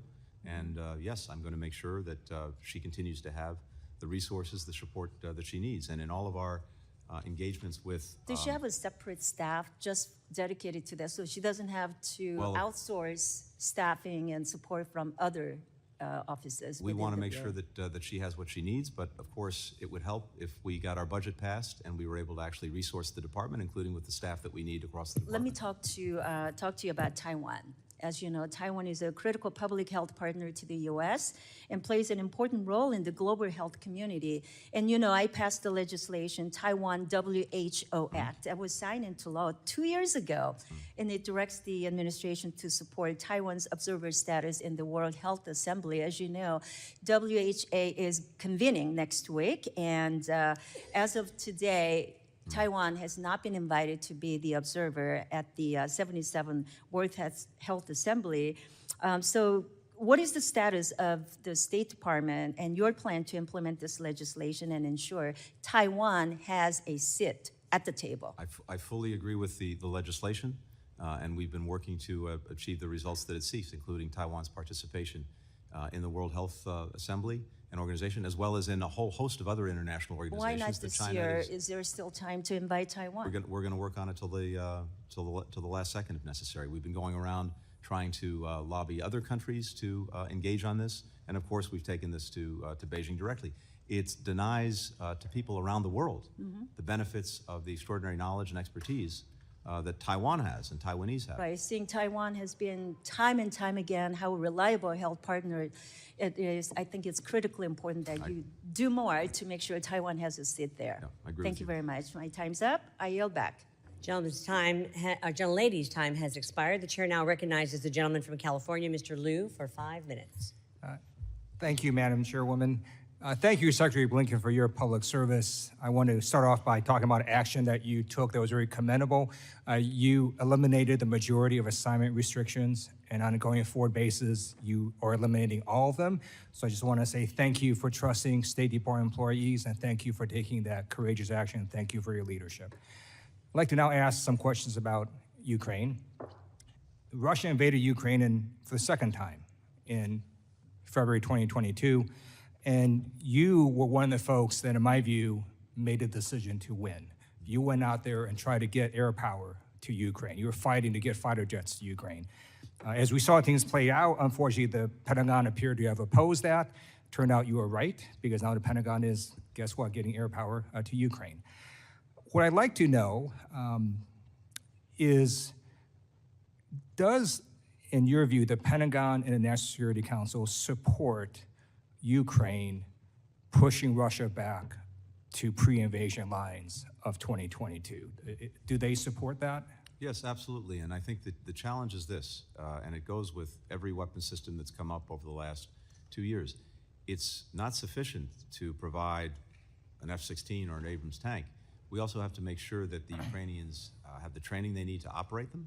We also need to make sure they have the ability to maintain them. So I think when the Pentagon is looking at these things, it wants to make sure that we can do it in a comprehensive way. So for example, F-16s, yes, I very much support that, and have supported that. But there also have to be pilots to fly them. So we've engaged in a training program with other countries to make sure that the pilots were there. I say that only because I think it's, we can't look at these decisions just solely through the prism of, do we provide a tank, do we provide a plane, do we provide a particular weapon? We need to know that they can be used with the proper training and maintained. I totally agree with you. It's just that had the Pentagon started earlier, it would have been far better. And by the way, the Pentagon actually didn't quite say that. They actually said F-16s were unnecessary. And I think they realized that they were just wrong on that. Now, in terms of not allowing Ukraine to strike Russia with U.S. weapons. I've heard what other people have asked. I'm not going to ask you to restate what you've already said. I listened very carefully to what you said. What I'm trying to understand is, in the mix of weapons, because the United Kingdom has clearly said Ukraine can use UK weapons to strike inside of Russia. How much of these weapons are U.S. and how much are supplied by other countries? Is there a general percentage? I think it really depends on the category of weapons. So you'd have to distinguish between munitions, between missiles, between tanks, between armored vehicles. I can get you a breakdown, but it varies according to the category. Thank you. Are you convenient if you could do that? And I just urge you personally to get the Pentagon and SC to do what you did, which is to make the decision to win. Now, I'd like to ask something about an action completely within the State Department's control, and just trying to understand the reasons why it hasn't happened yet. Russia has supported terrorist groups, and I believe when we looked at it, they meet the technical definition of a state sponsor of terrorism. What is their policy reason or reasons for why that designation has not happened yet? So I think there are a few things. First, of course, we have unprecedented and a variety of sanctions, export controls, you name it, on Russia. War crimes, atrocities, and I think that frame that they're committing war crimes and atrocities is the most accurate one, and using the authorities that we have in those areas we think is most appropriate. Aggression is not terrorism. These are distinct things. Second, the concern, I think, with the SST designation, besides we don't think it actually fits what Russia is doing, is it does run the risk of undercutting some of the multilateral cooperation coordination we've had on sanctions. It would be extremely difficult to reverse if we ever got to the place where there were peace negotiations and that was something that you wanted to put in play in order to get over the goal line. But the other real problem is it could interfere with the efforts that we're making, very vigorous efforts we're getting, to make sure that Russia pays for the terrible damage that's done in Ukraine, including the use of its sovereign assets, because those could be tied up in litigation if we have a state-sponsored terrorism designation. So there are a number of practical reasons why, again, we don't think it's the best way to go forward. We think we have the necessary authorities. We're using them. They're more accurate in terms of describing what Russia is doing, and we don't want to have unintended consequences, second or third order effects that could actually make things more complicated in achieving what we're trying to achieve. Thank you. I yield back. Gentleman's time's expired. The chair now recognizes the gentlelady from Florida, Mrs. Salazar, for 5 minutes. Thank you. Welcome, Mr. Secretary. Wonderful to have you here. You know, I just want to make the observation of what a great republic we have. You, the foreign minister of the most important country in the world, you have to come to talk to the representatives of the people and have to go through this very tortuous process. You know, and I'm sure that that is agony for you, but my constituents in Miami would love to have the foreign minister of Venezuela or Cuba, right, or Nicaragua right in front of us, sitting in the same chair you are. So once again, thank you for being here, for your service. Thank you. And long live the United States for that beautiful system. I just mentioned Cuba. A week ago, your State Department took Cuba out of a semi-blacklist for countries that support terrorism. Not the main one, but the second one. On Monday, Cuban officials were at the Miami International Airport that I represent, reviewing how we do counterterrorism. Cuba? Those two facts are a clear indication, sir, that you have all the intentions in the world to take Cuba out of the list of terrorist countries, even though Cuba supports Hamas and harbors American fugitives. So my question is simple. Have you begun the 6-month process required by the export controls law to remove the island from the list? Very quickly, first, just to clear up a couple of things if I can, but I will come to your question as quickly as I can. Yeah, but remember that my time is running. I have 4 more countries. Okay. So tell me, All right. did you start the process required by the export controls to remove Cuba? It's 6 months, and you need to start the process by July 21st. We have an annual requirement to review the not fully cooperating list. We did that, and there were changed circumstances, including the fact that Colombia was no longer seeking the extradition of the ELN members who were in Cuba. But that's a little excuse, sir. Cuba has fugitives from the United States. It supports, come on. They do, for sure. All right, but so then, not, but my they're not question being is, pursued are you for going to terrorism. take them off the main blacklist, which is the terrorist list for sponsor of terrorism. In the near term, no, there's no intent to do that, but as necessary, we'll review, and we always have to. But you have to review up until July 21st, according to the law. So are you planning to do that? I do not see anything happening by July 21st. So will you commit, like you did last year, and you fulfilled your promise not to remove it from the list this time from now until November 5th, the election time? Right and now, you commit to that? All I can tell you is that right now, in terms of July, that is July that's not 21st. happening. Yeah, July 21st. Colombia. Let's go to President Petro, who has threatened to change the Colombian constitution without going through the Colombian Congress, similar to what Hugo Chavez did 25 years ago. Last month, Petro broke relations with Israel, and you know that President Biden loves President Petro. And my question to you is this: if Petro dares to break the Colombian constitution, just like Chavez did, do you think that President Biden will change the perception he has on President Petro? I'm not going to comment on President Biden's Will views you change what you think of Colombia? Let's see what actions are taken. We look to see in any country, partner, ally, adversary, Mr. the actions, not the Secretary, individuals. President Petro has said that he is going to change the Constitution. He said it himself. I appreciate it, but let's see what actions are taken. I don't want to engage And in if he were to hypotheticals. take that action of changing the Constitution and becoming another Chavez. I am not expert enough in Colombia's Constitution or its laws to know exactly what he is contemplating and what that would do or not do. Contemplating on perpetuating, of staying in power forever and ever, amen, just like Chavez did. That's what he's planning to do. Presumably, that would be something we would object to, but again, I don't want to get into a hypothetical because I just don't know the But by your facts. answer, you're giving him a green light to do that. You know that. Hardly. All right. Well, at least send the message that the United States is going to be very aware of what he's doing. Let's go to Venezuela. You know that Maduro will steal the presidential election July 28th, 2 months from now. He's going to steal it. You and I know it. I salute you and the White House for having reimposed oil sanctions on the Maduro regime. We both want democracy in Venezuela. What can we do from this chair to help you, sir? I think actually doing what you've been doing, which is to keep the pressure on to make clear that the things that Venezuela and Maduro may want, they cannot and he cannot achieve absent actually moving down the path to free and fair elections and doing what's necessary. The unitary platform, as you know, reached an agreement with Maduro. We've looked to see whether that agreement's being implemented, and in critical aspects, it's not being implemented. Maduro is going like that on us. So let's go to Argentina. Javier Milei is the most pro-American president in the history of Argentina. He supports your agenda.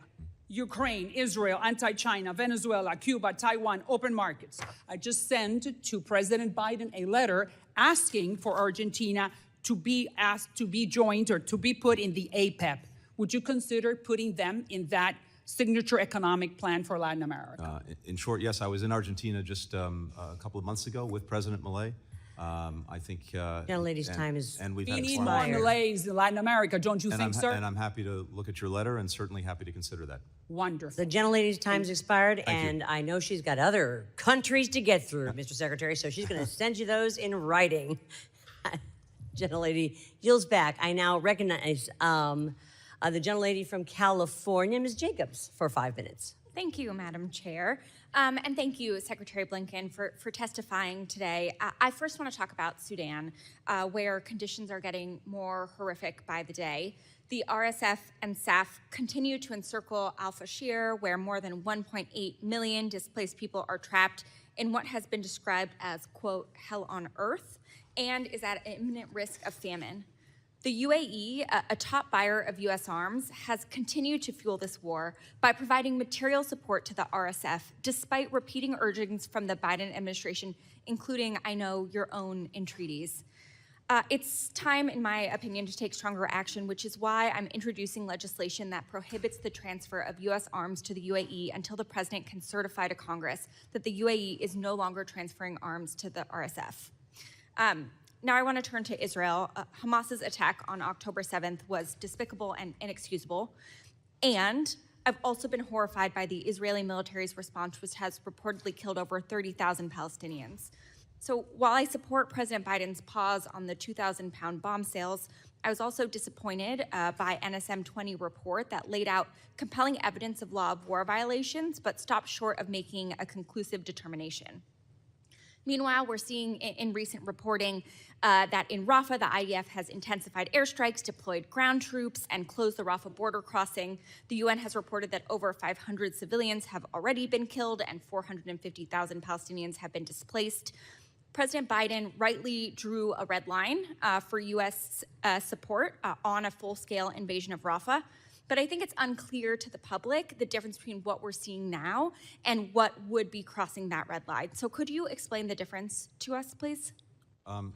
What we're seeing now is an operation principally designed to take control of the border area, or at least parts of the border area between Egypt and Gaza, in order that smuggling, the tunnels that are there, are taken out of action.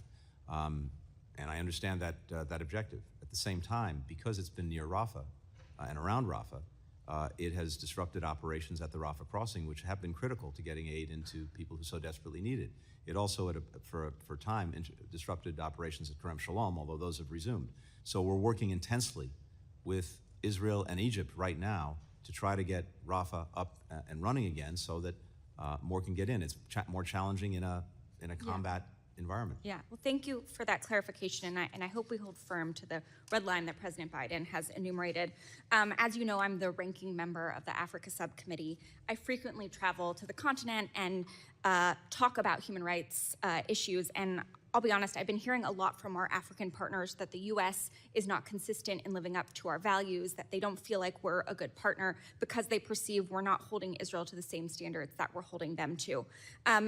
In the NSM 20 report, our own intelligence community assessed that Israel could do more to avoid civilian harm. Could you talk about specifically what we are urging Israel to do to mitigate and avoid civilian harm that they aren't already doing? There are very detailed processes, procedures, lawyers who engage, for example, in the targeting decisions. And we've looked at over many months at the details of what on paper they're doing, but we see a gap between the stated intent of the policy and the actual results. Now, it's also a fact that is not always recognized that they're dealing in an environment, in a terrain that is almost unique because you have an enemy that hides behind and hides underneath civilians in apartment buildings, in hospitals, in mosques, in schools. And that makes what they're doing incredibly challenging. But from our perspective, we think it's imperative that a priority be placed on civilian protection and on making every possible effort to try to ensure that even in that usually challenged environment, civilians are not harmed and, relatedly, get the assistance they need to survive. Yeah, well, I agree with you, and I would hope the department is leveraging the intel community's assessment to urge Israel to do more because, frankly, not only human lives, but our international reputation depends on it. Lastly, the NSM 20 report said that they didn't reach an affirmative conclusion about Israel's use of U.S. weapons because Israel's failure to share complete information. How are we addressing this lack of transparency? Well, there are two things in the report. One goes to the use of any weapons provided by the United States, and there, as the report noted, based on the totality of the damage done, and the use of weapons, it's reasonable to assess that in some instances they acted in ways that were inconsistent with international humanitarian law. Those instances are all under investigation by us, but also critically by Israel itself. Separate from that is the provision of humanitarian assistance. And there, it's been important to get as much cooperation as possible on getting more access. Thank you. Yield back. Young lady yields back, and the chair now recognizes the gentleman from Michigan, Mr. Huizinga, for 5 minutes. Thank you, Madam Chair. Secretary Blinken, appreciate you being here. But I do have to express some deep concerns. You and the administration are holding munitions hostage from our ally Israel in what many believe is an effort to score a few political points in swing states like mine back home.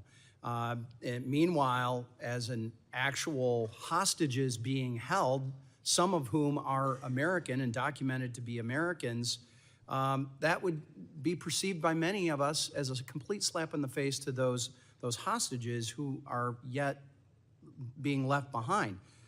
Meanwhile, oil profits in Iran have skyrocketed under your and the Biden tenure due to a lax of sanctions enforcement. I sit on the Financial Services Committee. I'm part of those sanctions, the creating of those. In 2020, Iran was exporting 400,000 barrels per day of oil. 2023, that has reached 2 million barrels a day.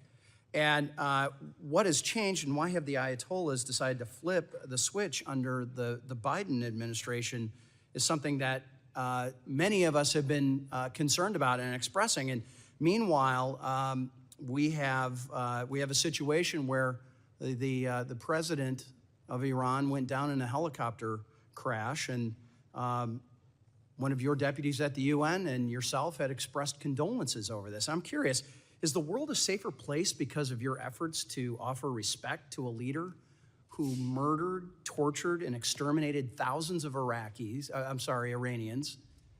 has been behind every proxy war that we've been involved in, which is responsible for American deaths? I mean, how is that bringing any respect? How is that advancing your agenda on the world stage? Our views of Mr. Raisi and the horrific actions he took, both as a judge and as a president, in repressing his own people, our policies toward Iran, including working to impose sanctions on more than 600 individual entities, 200 in the petrochemical sector. None of that has changed or will change, as I mentioned earlier. But why would you offer condolences and the official condolences of the United States government to somebody who has murdered our troops? When the leader of another country dies, as in the past, this has often been the case, we've expressed official condolences, but it doesn't go to our feelings about that person or the actions that he's taken. I wonder what my friend from Miami would think about us offering condolences to many of those Latin American leaders that we were just talking about. I think I know the answer because I would agree with her. In the meantime, I've introduced a resolution condemning this inappropriate decision by your department, and I urge all my colleagues to sign on to that. I'm going to transition to NATO here for a couple of minutes. Just last week, I did something that's rarely done here in the U.S. Congress. I united foreign diplomats and a few members on this committee who were in a bit of an uproar when I dared to mention that certain countries are not pulling their weight by meeting a 2% defense spending benchmark in the NATO alliance. It was certainly, I think, fair game on my end. It seemed a bit unexpected from them, especially when we see some countries heading in the wrong direction with their defense spending literally going backwards in this. Do you believe your efforts will get the remaining 8 nations of Belgium, Canada, Spain, Luxembourg, Turkey, Slovenia, and Portugal across the 2% threshold by the agreed-upon 2024 timeline? I think by the end of this year, Congressman, we'll probably have maybe 20 or 21 of the 32 allies that are across the 2% threshold. The others should have clear plans to achieve that threshold. We've gotten more countries to what achieve about those nations that are offering no real timetable and instead are going backwards? Yeah, we want to see them offer a timetable and make it clear how they're going to get to the 2%. But how are you getting those conversations moving? Believe me, we're engaged with them on a constant basis to get that done. And President Biden's been deeply engaged. I've been deeply engaged, and we've made significant progress in having well over now 2/3 of the alliance that will meet the mark. And we want to make sure that we have clear plans from the others to do it. I guess I'm still not hearing what you are doing to make sure that those plans are being come forward. Are you demanding or requesting those plans to be presented? We are certainly requesting them, yes. And will you be sharing those with this committee? As soon as we get information from partners about what they plan to do, and it's public information, we'll make it known. Well, we have to. America is not safer abroad right now, whether it's our southern border or what's been happening in the Middle East. We need to make sure that we have a strong front on that. And with that, I yield back. Gentleman yields back. The chair now recognizes the gentlelady from North Carolina, Ms. Manning, for 5 minutes. Thank you, Madam Chair. Mr. Secretary, thank you for your very dedicated service to our country and your tireless efforts to find a path forward in the Middle East. Secretary Blinken, what in the world happened with the ceasefire negotiations between Israel and Hamas in Egypt? We were told first that Israel put a very, very good offer on the table with the approval of the U.S. Next, Hamas claimed that they accepted that offer. They blamed Israel for walking away. Then we recently met with the Egyptian ambassador who blamed the failure of those talks on Israel. And today we heard reports that the Egyptians actually changed the terms of the Israeli offer before relaying that offer to Hamas. We have hostage families desperate to see their loved ones. We have no proof of life for the majority of hostages. We have American families desperate for an agreement that will release their loved ones. And now we learn that Egypt, a country we give millions of dollars in aid every year, failed to accurately and honestly convey a good ceasefire offer and then put the blame on Israel when the talks failed. What's really going on there? First of all, like you, I've met with so many of the hostage families repeatedly over these 7 or 8 months, and I am determined that we continue to do everything we possibly can to get them home with their loved ones. I know these people, and it's personal. Beyond that, what I can tell you is this. Both Egypt and Qatar have been intensely involved in the efforts to get a ceasefire hostage agreement. The last proposal that was put forward, and as I said, yes, it was a strong proposal by Israel that was put forward. Hamas said it agreed to it, but Hamas, made changes to the agreement that were unacceptable. So and the at that Egyptians point, did not make changes to the agreement? All I can tell you is the Egyptians have been an important partner in this effort, along with the Qataris, and we're continuing to try to get this agreement. I think it's the fastest way, of course, to get people home and to change the equation. But the Israelis did not walk away from that The Israelis did not walk away, and again, Hamas is responsible for not. Again, it shouldn't have taken a negotiation to get to this point. Okay. Hamas could have and should have given up the hostages, put down its weapons, come out of hiding, surrendered. All of this would have been over on day one. Thank you. I have heard repeatedly that the U.S. wants to ensure that October 7th never happens again, and that we will do everything necessary to make sure that Israel can defend itself. And that's the term I keep hearing over and over. Do you consider Israel's war against Hamas to be a defensive war? Yes, in the sense that it needs to ensure that Hamas cannot do what it did on October 7th again. Okay, and do you consider Israel's fight against Hezbollah to be a defensive fight? In terms of deterring it from attacking Israel, in terms of making sure that people who've been forced from their homes in northern Israel, and Israel's lost sovereignty over its own territory because people have been forced from their homes, yes, dealing with that threat is important. Okay, in contrast to my colleague, I was surprised that the NSM 20 report clearly stated that there was no direct evidence that Israel has violated international law, and yet the report suggested that the high number of casualties reported by Hamas are akin to circumstantial evidence of violations. And I was particularly surprised by that because our own military experts have described Gaza as the most difficult battle space any military has faced in modern warfare. And isn't it reasonable to assume that that is a significant factor for the high level of casualties? It's certainly a contributing factor, and the report makes that very clear. But I think we also have to hold ourselves, and Israel has to hold itself to the highest possible standards when it comes to preventing But there was no civilian clear casualties. evidence of violation found, as Again, reported in that report. individual instances, many of them are being reviewed both by us And they're being by reviewed Israel. by the Israelis, correct? By the Israelis, that's also correct. Okay, I want to move on to another subject. I was recently in Israel. I visited Kfar Aza and the site of the Hamas massacre at the Nova Music Festival. I last night saw the important film created by Sheryl Sandberg documenting once again the horrific sexual violence that was used by Hamas as a weapon of war against Israeli women and girls of all ages. Do you have any reason to doubt that Hamas used sexual violence, rape, mutilation, barbaric humiliation against Israelis as a weapon of war? No. Why do you think so many international organizations have been so slow to condemn that sexual violence, and so many people continue to deny that that sexual violence against Israelis took place? It's a very good question. I don't have an answer for you. Could it be anti-Semitism? Again, I don't want to speculate, but it's a good question. Gentlelady's time yield has back. expired. Gentlelady yields back. The chair now recognizes the gentleman from Florida, Mr. Waltz, for 5 minutes. Thank you. Thank you, Madam Chair. Mr. Secretary, here.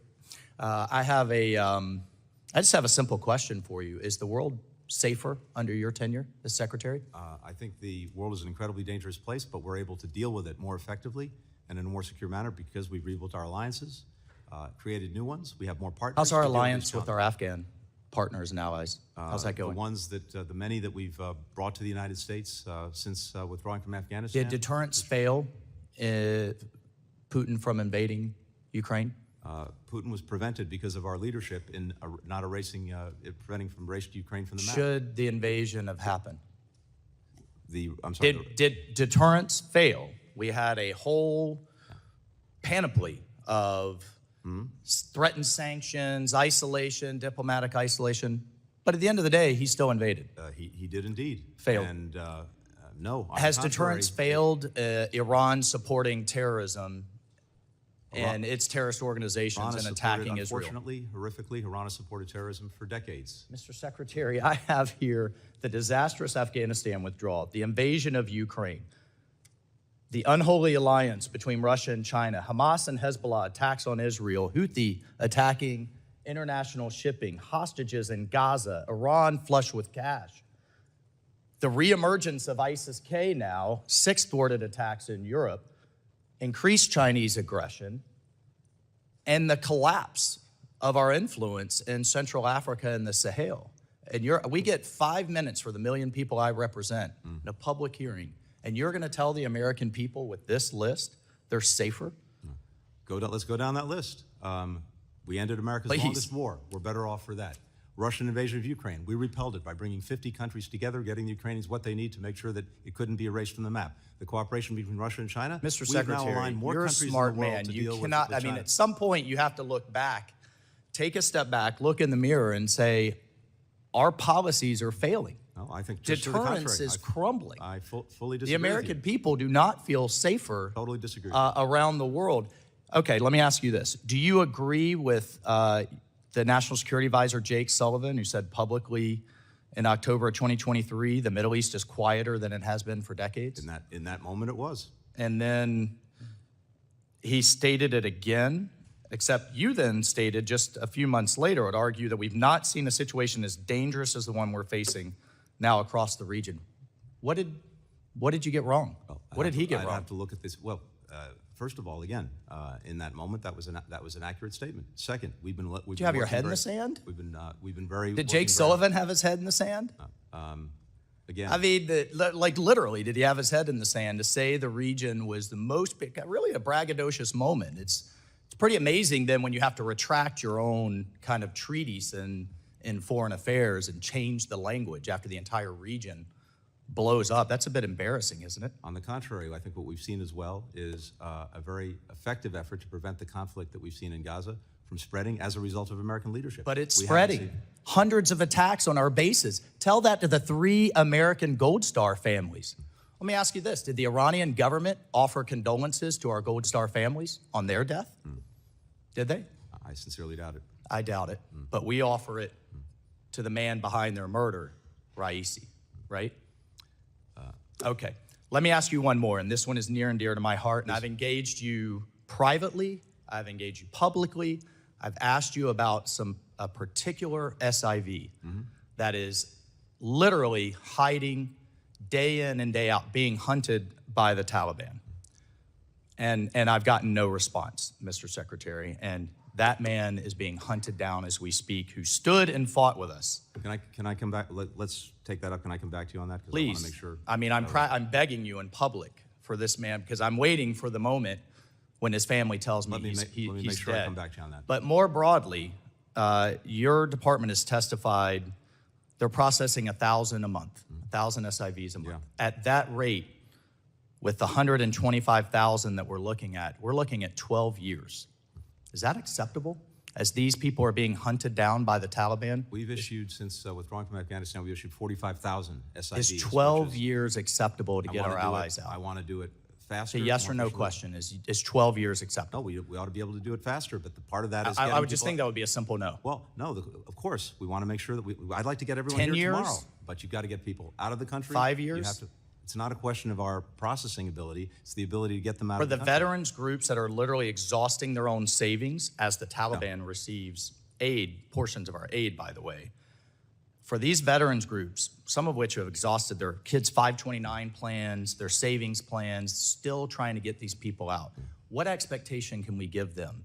Gentleman's The time expectation is that we are working every single day to do that. I hope the program, by the way, it gets extended through 26 because we desperately need it. We'll We get need the more numbers, but if it takes 10 years to Gentleman's time's to get there, And if you can increase the cap too, we'll get it Chair- for you. The chair now recognizes and we'll the, follow up on. Okay, Okay, thank you. the chair now recognizes the gentlelady from Florida, Ms. Sherfilis McCormick. Thank you so 5 much. minutes. Thank you so much for being here, Secretary Blinken. I have a few questions for you about what's going on in Haiti. We've heard a lot of conversation during this hearing about holding back funds, partisan stalling tactics. But as we see right now with the MSS program, the U.S. has pledged over $300 million, of which $80 million is being withheld by Republicans who are sitting on this committee right now. And it's unfortunate that I haven't heard of anyone on the Republican side actually mention what's going on in Haiti, where we have more than 1.4 million people who are actually facing a famine. We have close to 400,000 people who have been displaced, and then we have gross acts of violence against women, girls, and boys every single day. And so my question to you really has to go down to, now what is gonna be the cause, the impact of the delay of the funding to Haiti's MSS program?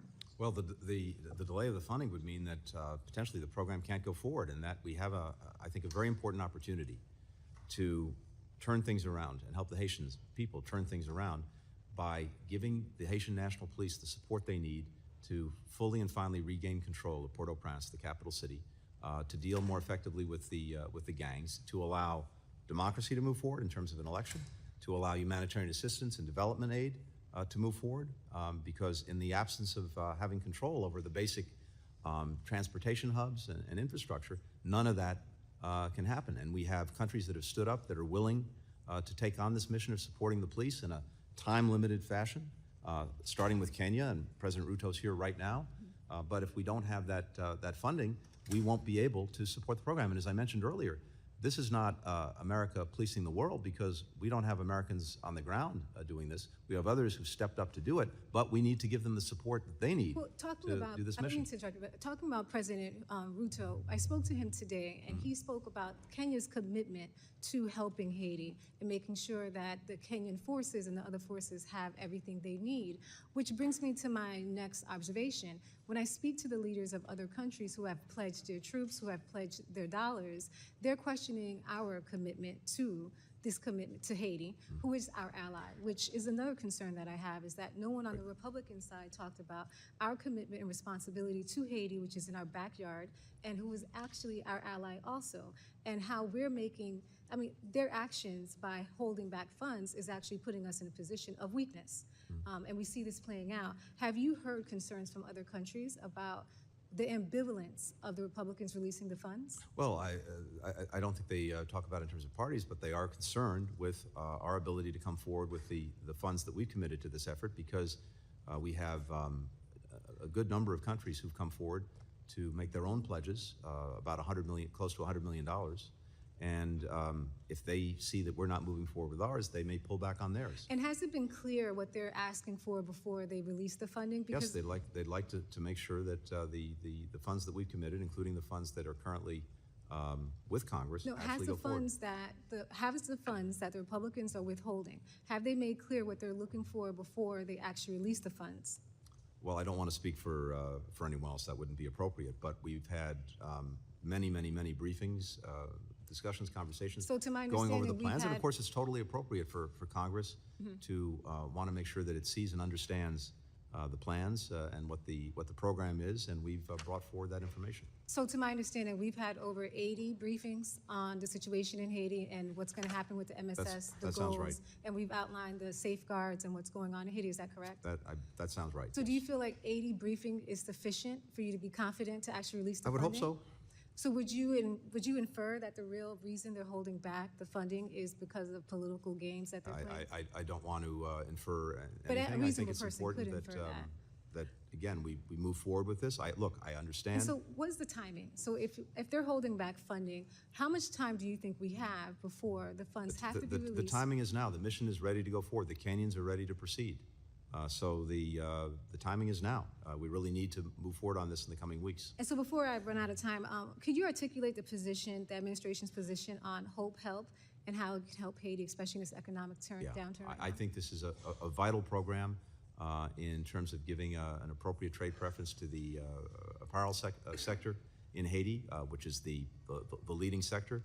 We've already seen employment in that sector because of the downturn, the crisis that Haiti has faced, go from about 50,000 to 30,000 people. This is a huge opportunity to give young people seconds, could you please an articulate? opportunity. I'm sorry, for my last 3 seconds, could you please articulate how soon do you need the money to be released to actually save Haitian lives? Really in the coming days or weeks. Thank you. Thank you. Gentleman's time's expired. Mr. Secretary, I'm going to recognize one more member of Congress before we recess very briefly for a quick, we might be able to get 2 in. And then we're going to recess briefly for a few very short votes. My hope is to get everyone back here at 5:20. You know, we've got about maybe 15 or more members that are really have waited a year to talk to you, sir. I'm hoping that you can accommodate those that are willing to come back. Look, I want to do everything I can to accommodate people, but as I told the chairman coming in, I have a hard stop at 5:30. So whatever we can do between now and 5:30. I know you have commitments to vote. I unfortunately have commitments. We'll get moving now, and then if we can come up with some kind of accommodation for those that aren't able to ask questions, we'll figure that out. Of course. The chair now recognizes the gentleman from New Jersey, Mr. Kane, for 5 minutes. Thank you, Madam Chair. Mr. Secretary, thank you for taking the time to be with us today. Mr. Secretary, during your recent visit to Ukraine, you said, quote, "We have not encouraged or enabled strikes outside Ukraine, but ultimately Ukraine has to make decisions for itself about how it's going to conduct this war," end of quote. When I met with President Zelensky here in the Capitol last year, when I was in Ukraine earlier this year, a couple weeks back on a bipartisan trip that I led to Kyiv, in both instances and throughout this course of this entire war, President Zelensky has been pushing for more longer-range ATACMS, for the Repo Act, and at every single time the Biden administration, in these instances and many others, delayed and did not support those endeavors. I agree with you that Ukraine has a sovereign right to conduct this war as they see fit. However, they will not be able to do so if they are worried that this administration will publicly rebuke them afterwards, as you did when Ukraine struck Russian oil refineries earlier this year. They must know that America truly supports their need to fight this war as they see fit. Will this administration explicitly allow Ukraine to strike targets in Russian territory and Russian airspace? Congressman, as you may know, I was just there about 10 days ago, spent a lot of time with President Zelensky, other leaders, and I'm determined to make sure that they have what they need to effectively defend themselves. And we're in an ongoing conversation about them in terms of what that requires at any given time. We have to date not endorsed or enabled strikes outside of Ukrainian territory. We're always open to conversations with them to see what they need and the decisions that they make, what we can do to support them throughout this 2 years, more than 2 years now. We've worked to get them what they need, when they need it, to be as effective as possible in repelling the Russians. Respectfully, this administration has with frequency delayed the weapons that President Zelensky has needed in a timely fashion to actually accomplish the mission of defeating Putin's illegal invasion of Ukraine. I urge you to reverse this dangerous policy. Russia has fought this war with gloves off since day one, and we cannot continue to tie Ukraine's hands. Has the administration indicated to Israel any limitations on its use of U.S. origin weapons against Hezbollah, as it has with Hamas and Rafah? Against Hezbollah? No. Okay. Well, the administration has made it clear that they do not want Israel to decisively win its war against Hamas. which we do. I think we Hamas we started very much do. because they do not want Israel to undertake a significant operation. The question in is whether Rafah. that will be effective and whether that will be enduring. We believe we have a better way to deal with a problem we both agree has to be dealt What with, is your, and that is Hamas. if I may, Please. what is the administration's current policy regarding the acceptable end state that is the evil that is Hamas at the end of this war if you do not support a Rafah operation?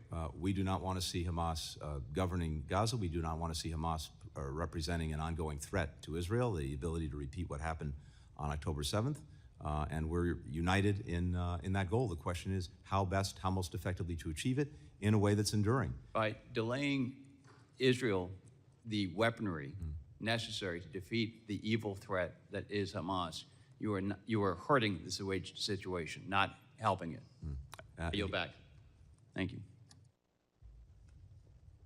Gentleman yields back. The chair now recognizes the gentleman from Arizona, Mr. Stanton, for 5 minutes. Thank you, Madam Chair. In about 2 weeks, the people of Mexico will head to the polls to elect a new president. The outcome will have wide-ranging impacts in my home state of Arizona and the entire United States. Arizona, America, and Mexico's fates are intertwined, not just as geographic neighbors, but as strategic partners in tackling increased global migration, illicit fentanyl trafficking, and water scarcity on both sides of the border. There are incredible opportunities before us. Mexico recently overtook China to become America's largest trading partner as President Biden and congressional leaders work to bring advanced manufacturing back to the U.S. Nearshoring supply chain components in Mexico and Latin America becomes all the more critical, particularly for national security. Secretary Blinken, I have a few questions about the outcome of the Mexican elections and how they might impact U.S.-Mexico relationship, and I ask you to keep your answers brief for timeliness. First, a record number of migrants crossing the U.S.-Mexico border has severely strained Arizona's state and local resources. We have to reestablish operational control of the southern border, and Mexico needs to do a lot more to manage U.S.-bound migration. Mr. Secretary, how does the department intend to work with the new Mexican government to limit migrants transiting through the country? We're already working intensely with the current government. That will continue under the next government, whatever it is. We've seen a decrease in migrant encounters from Mexico since December, going down from about 11 or 12,000 to 4,000 or 5,000. We want to do even more. And by the way, I think the bill that currently before Congress would be an important step in that direction. We hope that bill gets a hearing on our side of the Capitol. Illicit fentanyl is devastating American communities, almost all of it produced by Mexican drug cartels with precursor chemicals imported from China. A fact the current president of Mexico has repeatedly refused to acknowledge. Tough diplomacy brought China back to the negotiating table last year on this critical issue. How will the department work with the incoming Mexican administration to halt the import of Chinese precursor chemicals? Again, we've been working intensely with the current Mexican government on that. We've seen increased collaboration in terms of trying to bust up the criminal cartels, the enterprises on the Mexican side of the border. We've seen enhancements to the border itself in terms of screening technology to try to catch the fentanyl before it gets across the border. We have a whole-of-government approach. We're not only engaging the Mexican law enforcement authorities, but the regulatory authorities and others to make sure that their own companies are not engaged in the illicit diversion of these chemical precursors. And I have to say, I think the cooperation has increased significantly, and of course we want to do even more, and that will continue, that needs to continue, irrespective of the new government. A secure global semiconductor supply chain is essential to the success of domestic investments made under the CHIPS Act. I've introduced H.R. 8414, the Bipartisan Semiconductor Supply Chain Security and Diversification Act, to promote investment in a regional semiconductor ecosystem in Latin America. There are ample opportunities for the United States and other foreign companies to nearshore operations in Mexico, particularly in the semiconductor supply chain. However, I've heard from CEOs of major corporations concerned about the threat of violence and extortion from Mexican drug cartels, which President López Obrador has not adequately confronted. How will the State Department encourage the new Mexican administration to counter the drug cartel's violent crime and reassure American businesses evaluating the viability of Mexico as a nearshoring destination? We've made exactly that argument to the current government, which is there's a tremendous opportunity, exactly as you've described, to nearshore, to have Mexico be a critical part of the supply chain. But the business environment itself, including the regulatory environment, and making sure that the private sector can do what it needs to is critical. And yes, the security environment is critical as well. Finally, So- water security is critical to the desert Southwest, and Mexico has been a key partner on the Colorado River. While Mexico's recent commitment to additional water conservation is helpful, we simply cannot solve this crisis without a long-term solution that ensures cuts are shared among all basin users, including our friends in Mexico. Mr. Secretary, what steps is the U.S. taking to make sure Mexico will share in the pain and conserve the water necessary to protect the system in the long term? Yeah, I fully agree with you on that, and we've been very much engaged on that. They're not meeting their water delivery commitments to the United States under the 1944 treaty that we have, as you know well and have been very engaged on. Delivering right now, the amount of water at the 3-year mark of their 5-year commitment is way below where it needs to be, and it's unlikely they can meet what they need to do by the end of the 5 years. We've engaged intensely on this, including recently with President López Obrador, with the foreign minister. I saw her just a couple of weeks ago on this. The officials, the state officials in Tamaulipas and Chihuahua, and we want to see this get done. It's imperative that it happen. They also, I think, have told us that their own elections may be what's an impediment to getting this done. The elections are June the 2nd, so let's see where we are after June the 2nd. Thank you very much, Secretary. Yield back.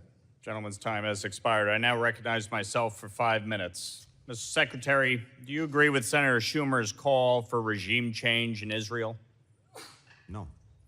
Well, let me say this. I'm not sure what call you're referring to, but in Senator terms of regime Schumer change- stood on the Senate floor, I'm sure you saw the speech, and demanded regime change in Israel. That's not for. Do you agree with Senator Schumer? Not for us to decide who Israel's government is. So, yes or no? Do you agree? I didn't. That's not what I heard him say. But regardless, it's not for us to decide who Israel's government is. Do you agree with Nancy Pelosi that Prime Minister Netanyahu should resign? Again, it's not for us to say. These are decisions for the Israelis to make. Do you agree with the Hamas Ministry of Health's death toll? The precise figures we can't validate. The general number of dead, wounded, injured. We know it's the toll is terrible, and the Israelis acknowledge that themselves. So we don't have an actual count? A precise number? No, it's almost impossible to get a precise number in the midst of a war. So on the But we have- decisions that the administration has made with respect to providing Israel lethal aid, what are you using as a metrics to make the determination? Oh, we have our evaluations, we have our assessments that are not simply what the Hamas ministry is putting out, but our own intelligence, information from a variety of sources. So do you open sources, reject media. the Hamas Ministry of Health's numbers? In terms of the precision of the numbers, I can't validate those numbers, but generally speaking, the rough number Is of the total position deaths- of the State Department that they're not accurate? Again, are they accurate to the person? Of course, we can't validate that. It's impossible to do that. The United Nations recently revised down the death toll by almost 50%. Do you believe that to be accurate? Again, those with absolute precision, we can't say. But listen, if it's 14,000 children or 7,000 children, it's still 7,000 children too many.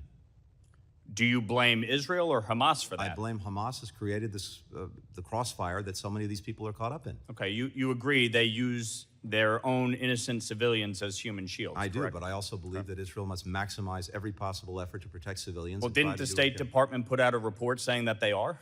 We put out a report that went through this in some detail, both in terms of the use of weapons and also humanitarian And what did assistance. your report find? Our- Is Israel our- using maximum care or no? Our report found that based on the totality of damage that's been done, it's reasonable to assess that in some instances, Israel has acted in ways that are not in accordance with international humanitarian law. Those instances are under a review and investigation by us, but also critically by Israel. And that's the important point as well.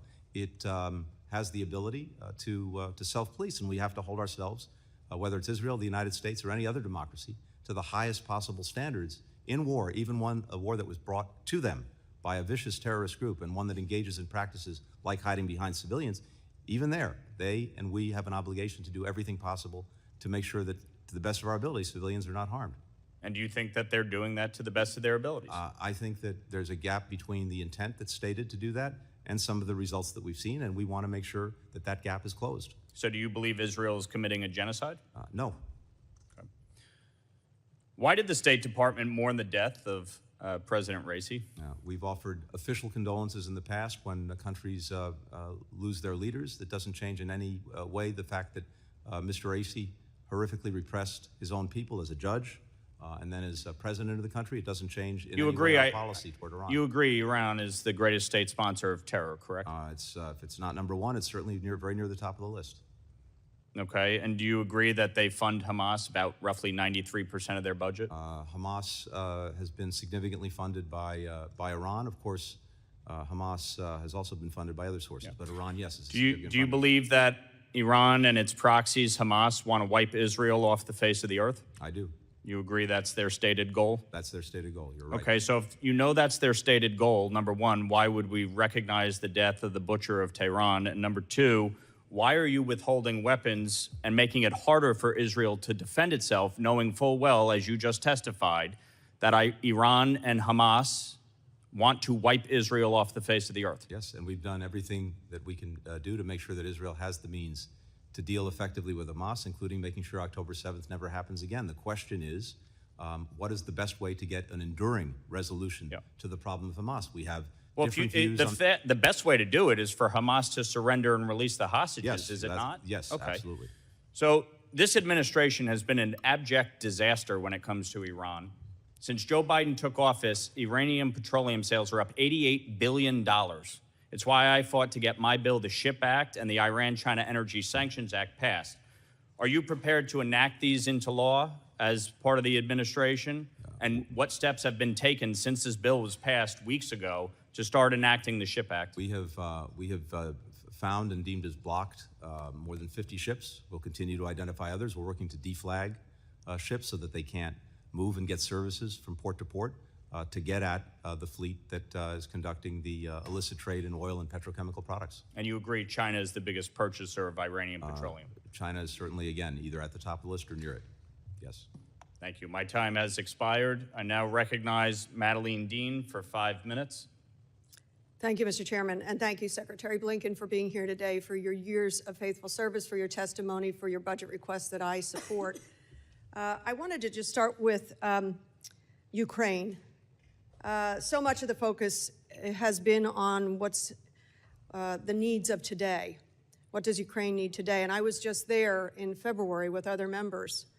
But I want to clear up something by way of a simple comparison and contrast. There's been a lot of criticism today about Israel and the pause by the administration on the single shipment, 1,800, 2,000-pound dumb bombs. Does that pause put Israel at any risk of not being able to defend itself, of being short of the military equipment it requires? It does not. Not at all? No. Israel has what it needs. Yes. By contrast, as I said, I went to Ukraine in February. Right after we passed the supplemental, I could see in President Zelensky's eyes, in the generals and military members' eyes, that look of we're off the edge of desperation. Did the majority 6-month waiting to get the supplemental across, did that jeopardize Ukraine's ability to defend itself? Well, I think for whatever the reason, the 6-month delay in getting the supplemental did have real consequences on the battlefield in terms of creating an environment in which Russia could do more damage to Ukraine. Now, happily, the supplemental is there. It was approved on an overwhelming bipartisan basis. That's a very good thing. And we're working every single day to move that assistance out to the Ukrainians who need it. Absolutely, and I thank you for your leadership. I thank the Chairman McCall for his leadership in pushing the supplemental across. I'd like to look to the future.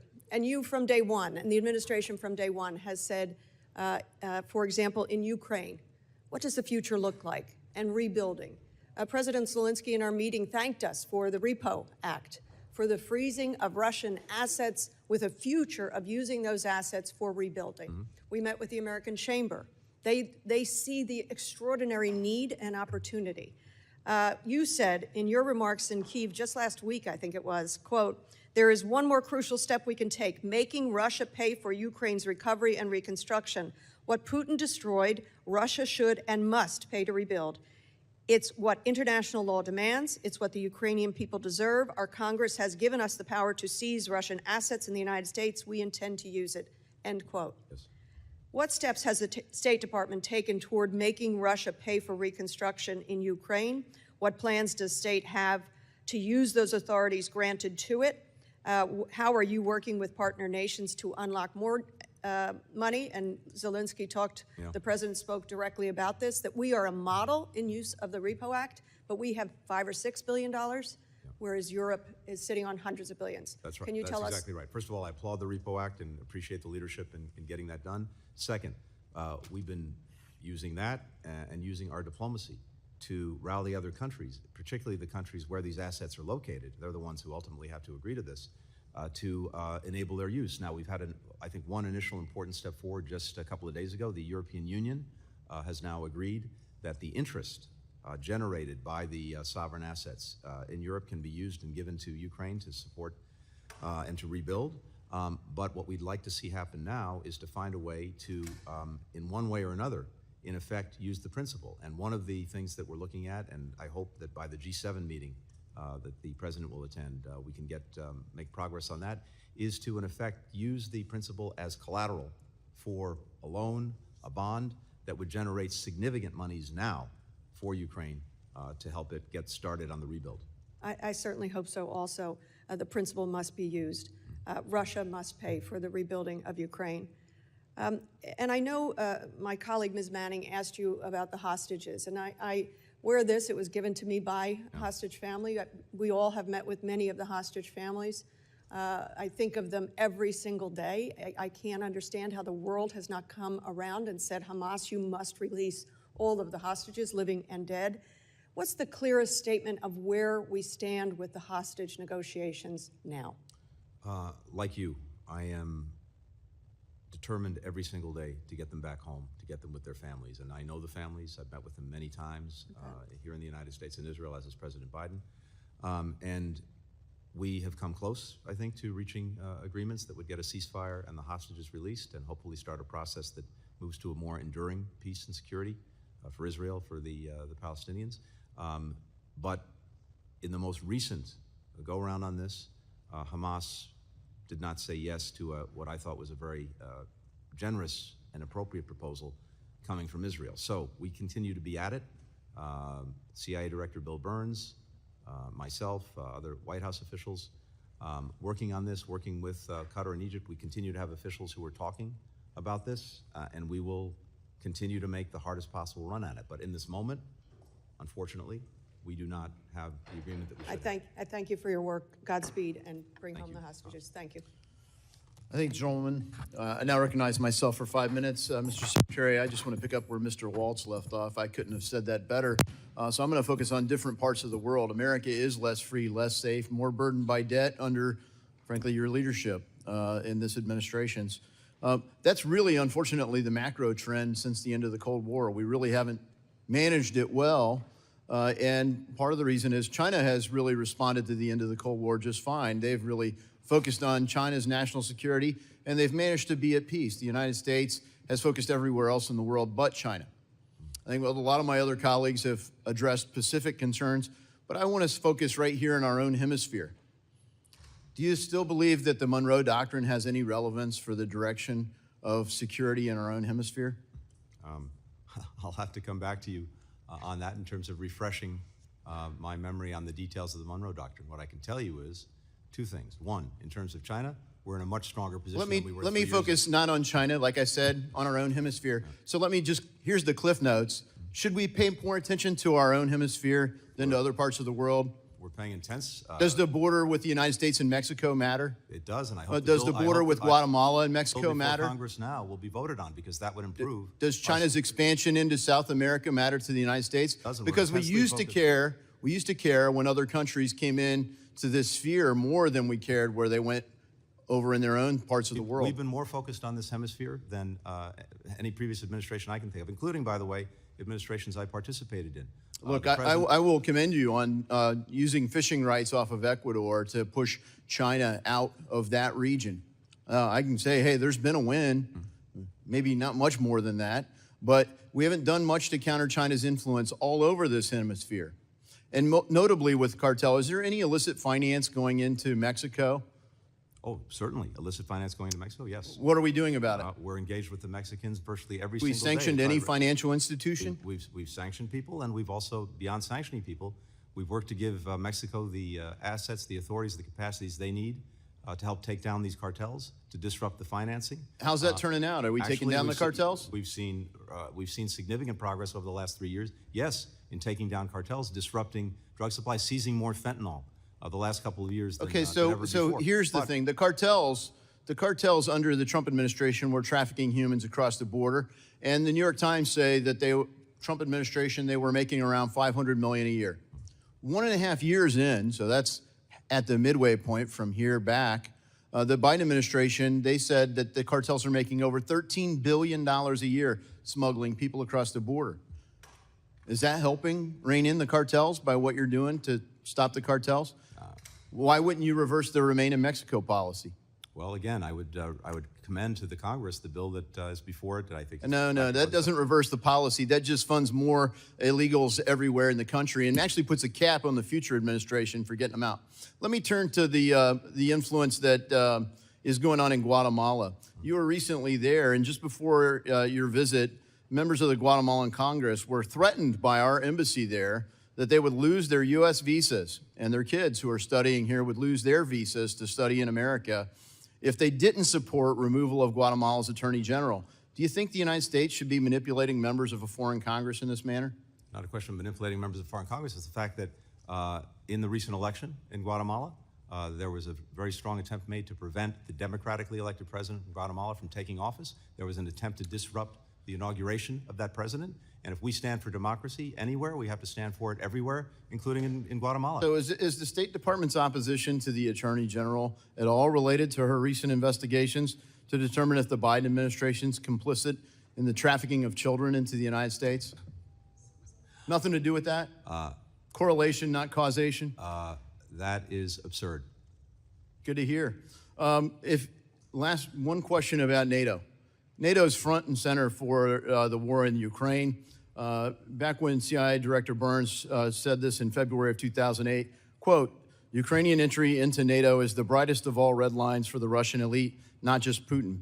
In my more than 2.5 years of conversations with key Russian players, from knuckle draggers in the dark recesses of the Kremlin to Putin's sharpest liberal critics, I have yet to find anyone who views Ukraine and NATO as anything other than a direct challenge to Russia's interest. Today's Russia will respond. Do you believe Mr. Burns' assessment was accurate? What year was that? I'm sorry? 2008. It may have been at the time. I think we've seen everything we've seen since from Russia and from Mr. Putin certainly argues in the other direction. No, it says that it's really important to them. They're literally invaded. I mean, if you look, you left Afghanistan on August 31st of 2021, and on September 1st, you entered into a strategic partnership with Ukraine to support their membership in NATO. And then you continued to escalate, and Vladimir Putin invaded there. That doesn't excuse his invasion, but it's clearly a red line. I wish I had more time. I yield my time back, and I now recognize the gentleman, Mr. Costa, for 5 minutes. Thank you very much, Mr. Chairman. I don't want to retread ground that we've already covered, although I do find it somewhat hypocritical to be Monday morning quarterbacking our situation in Ukraine when, in fact, a majority of our colleagues on the other side delayed for 5 months that assistance that Ukraine could have used at the time that would have, I think, prevented the current offensive that we see Russia taking place.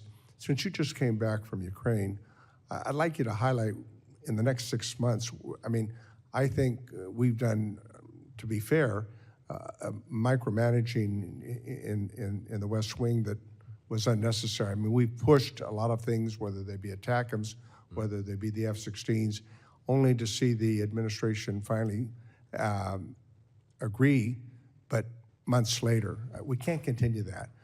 What are your assessment on what we're going to be able to do in the next 6 months in terms of the ATACMS, in terms of the F-16 pilots, the most recent request today by President Zelensky, to move this in an expeditious way as possible? Well, thank you. And look, all along, we've been working to make sure that the Ukrainians have what they need when they need it and can use it effectively. And as I've mentioned before, the challenge with any given weapon system is making sure not only that they get the weapon, but that they have people trained and know how to use it, that they have the ability to maintain it. These Ukrainians are the MacGyvers of let's be clear about that. They are, but we want to make sure that they have the ability to do that, including the training is also very critical. But the ATACMS are there. and they are having an effect, and will continue as we go And along. in terms of the self-defense with Kharkiv right now, I mean, it is nonsense to believe that they're attacking from Russian soil and that we can't prevent that in terms of a defensive means to protect these people. Putin's a war criminal. He's bombing hospitals and kidnapping children and schools. We've got to allow the Ukrainians to defend themselves. And again, Ukraine is going to make the decisions it needs to make to defend itself. I want to make sure that they have everything they need to do that. And the self-defense protection for cities like Kharkiv and Odessa and us, there are batteries of Iron Domes out there that have been identified. Are we doing everything we can to provide them with that support? I have been looking under every couch, every cushion, to help find Patriot systems, other air defense systems, to get to the Ukrainians, and we continue to do that every day. We need more air defenses. There's no question about that. Well, I want to continue to work with you on that effort. Let me move to another part of the neighborhood, Armenia. What Azerbaijan has done is unconscionable with the natives of Nagorno-Karabakh.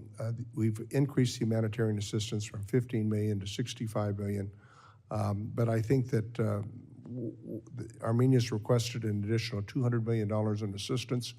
And the Congressional Armenian Caucus has sent you a letter to that effect. Where are we on that? So we're looking at a series of requests from Armenia to see what we can do to strengthen even more our support and cooperation with Armenia. I met with Prime Minister Pashinyan just a few weeks ago in Brussels with the head of the European Commission, Ursula von der Leyen, precisely to look at what more we and the EU can do to support Armenia. And we'll be moving forward, I think, on a number of different areas. Prime Minister Pashinyan's done an extraordinary job leading his country in very, very difficult times. We want to make sure that we're getting people the support they need, including those who have left Nagorno-Karabakh. But I don't think we've used our leverage with Azerbaijan. I mean, this defense agreement that we have with them, when they have violated so many of their agreements with Armenia, I think it's reprehensible what Azerbaijan has done. I think the best thing that can happen is they have made progress, Armenia and Azerbaijan, on a peace agreement. And if that agreement can be reached, I think that's the thing that stands both Armenia, Azerbaijan, and the whole region in the best stead. So we Mr. want to Secretary, you and I guess, differ on this. I don't trust Azerbaijan. Well, always, as you said, as someone once said, trust but verify. Well, I agree. Let me just close. I think that in terms of America's challenges that we face in the world, this is a seminal moment that we're living in world history. Has been for the last several years. And the decisions that we make today, historians will look back 20 years from now. Hopefully we make more good decisions than poor decisions.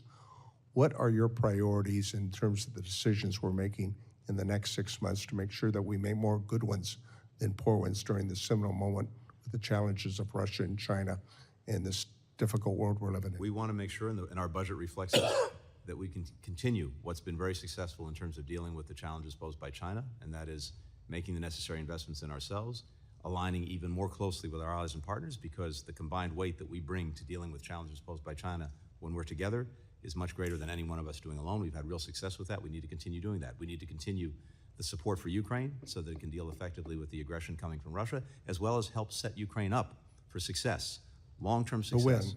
To win. And win also means having a successful country, one that is militarily, economically, and democratically strong, and that can resist further aggression. And I might add, we need to work together in a bipartisan fashion. We would welcome that, as always. Thank you. Thank you.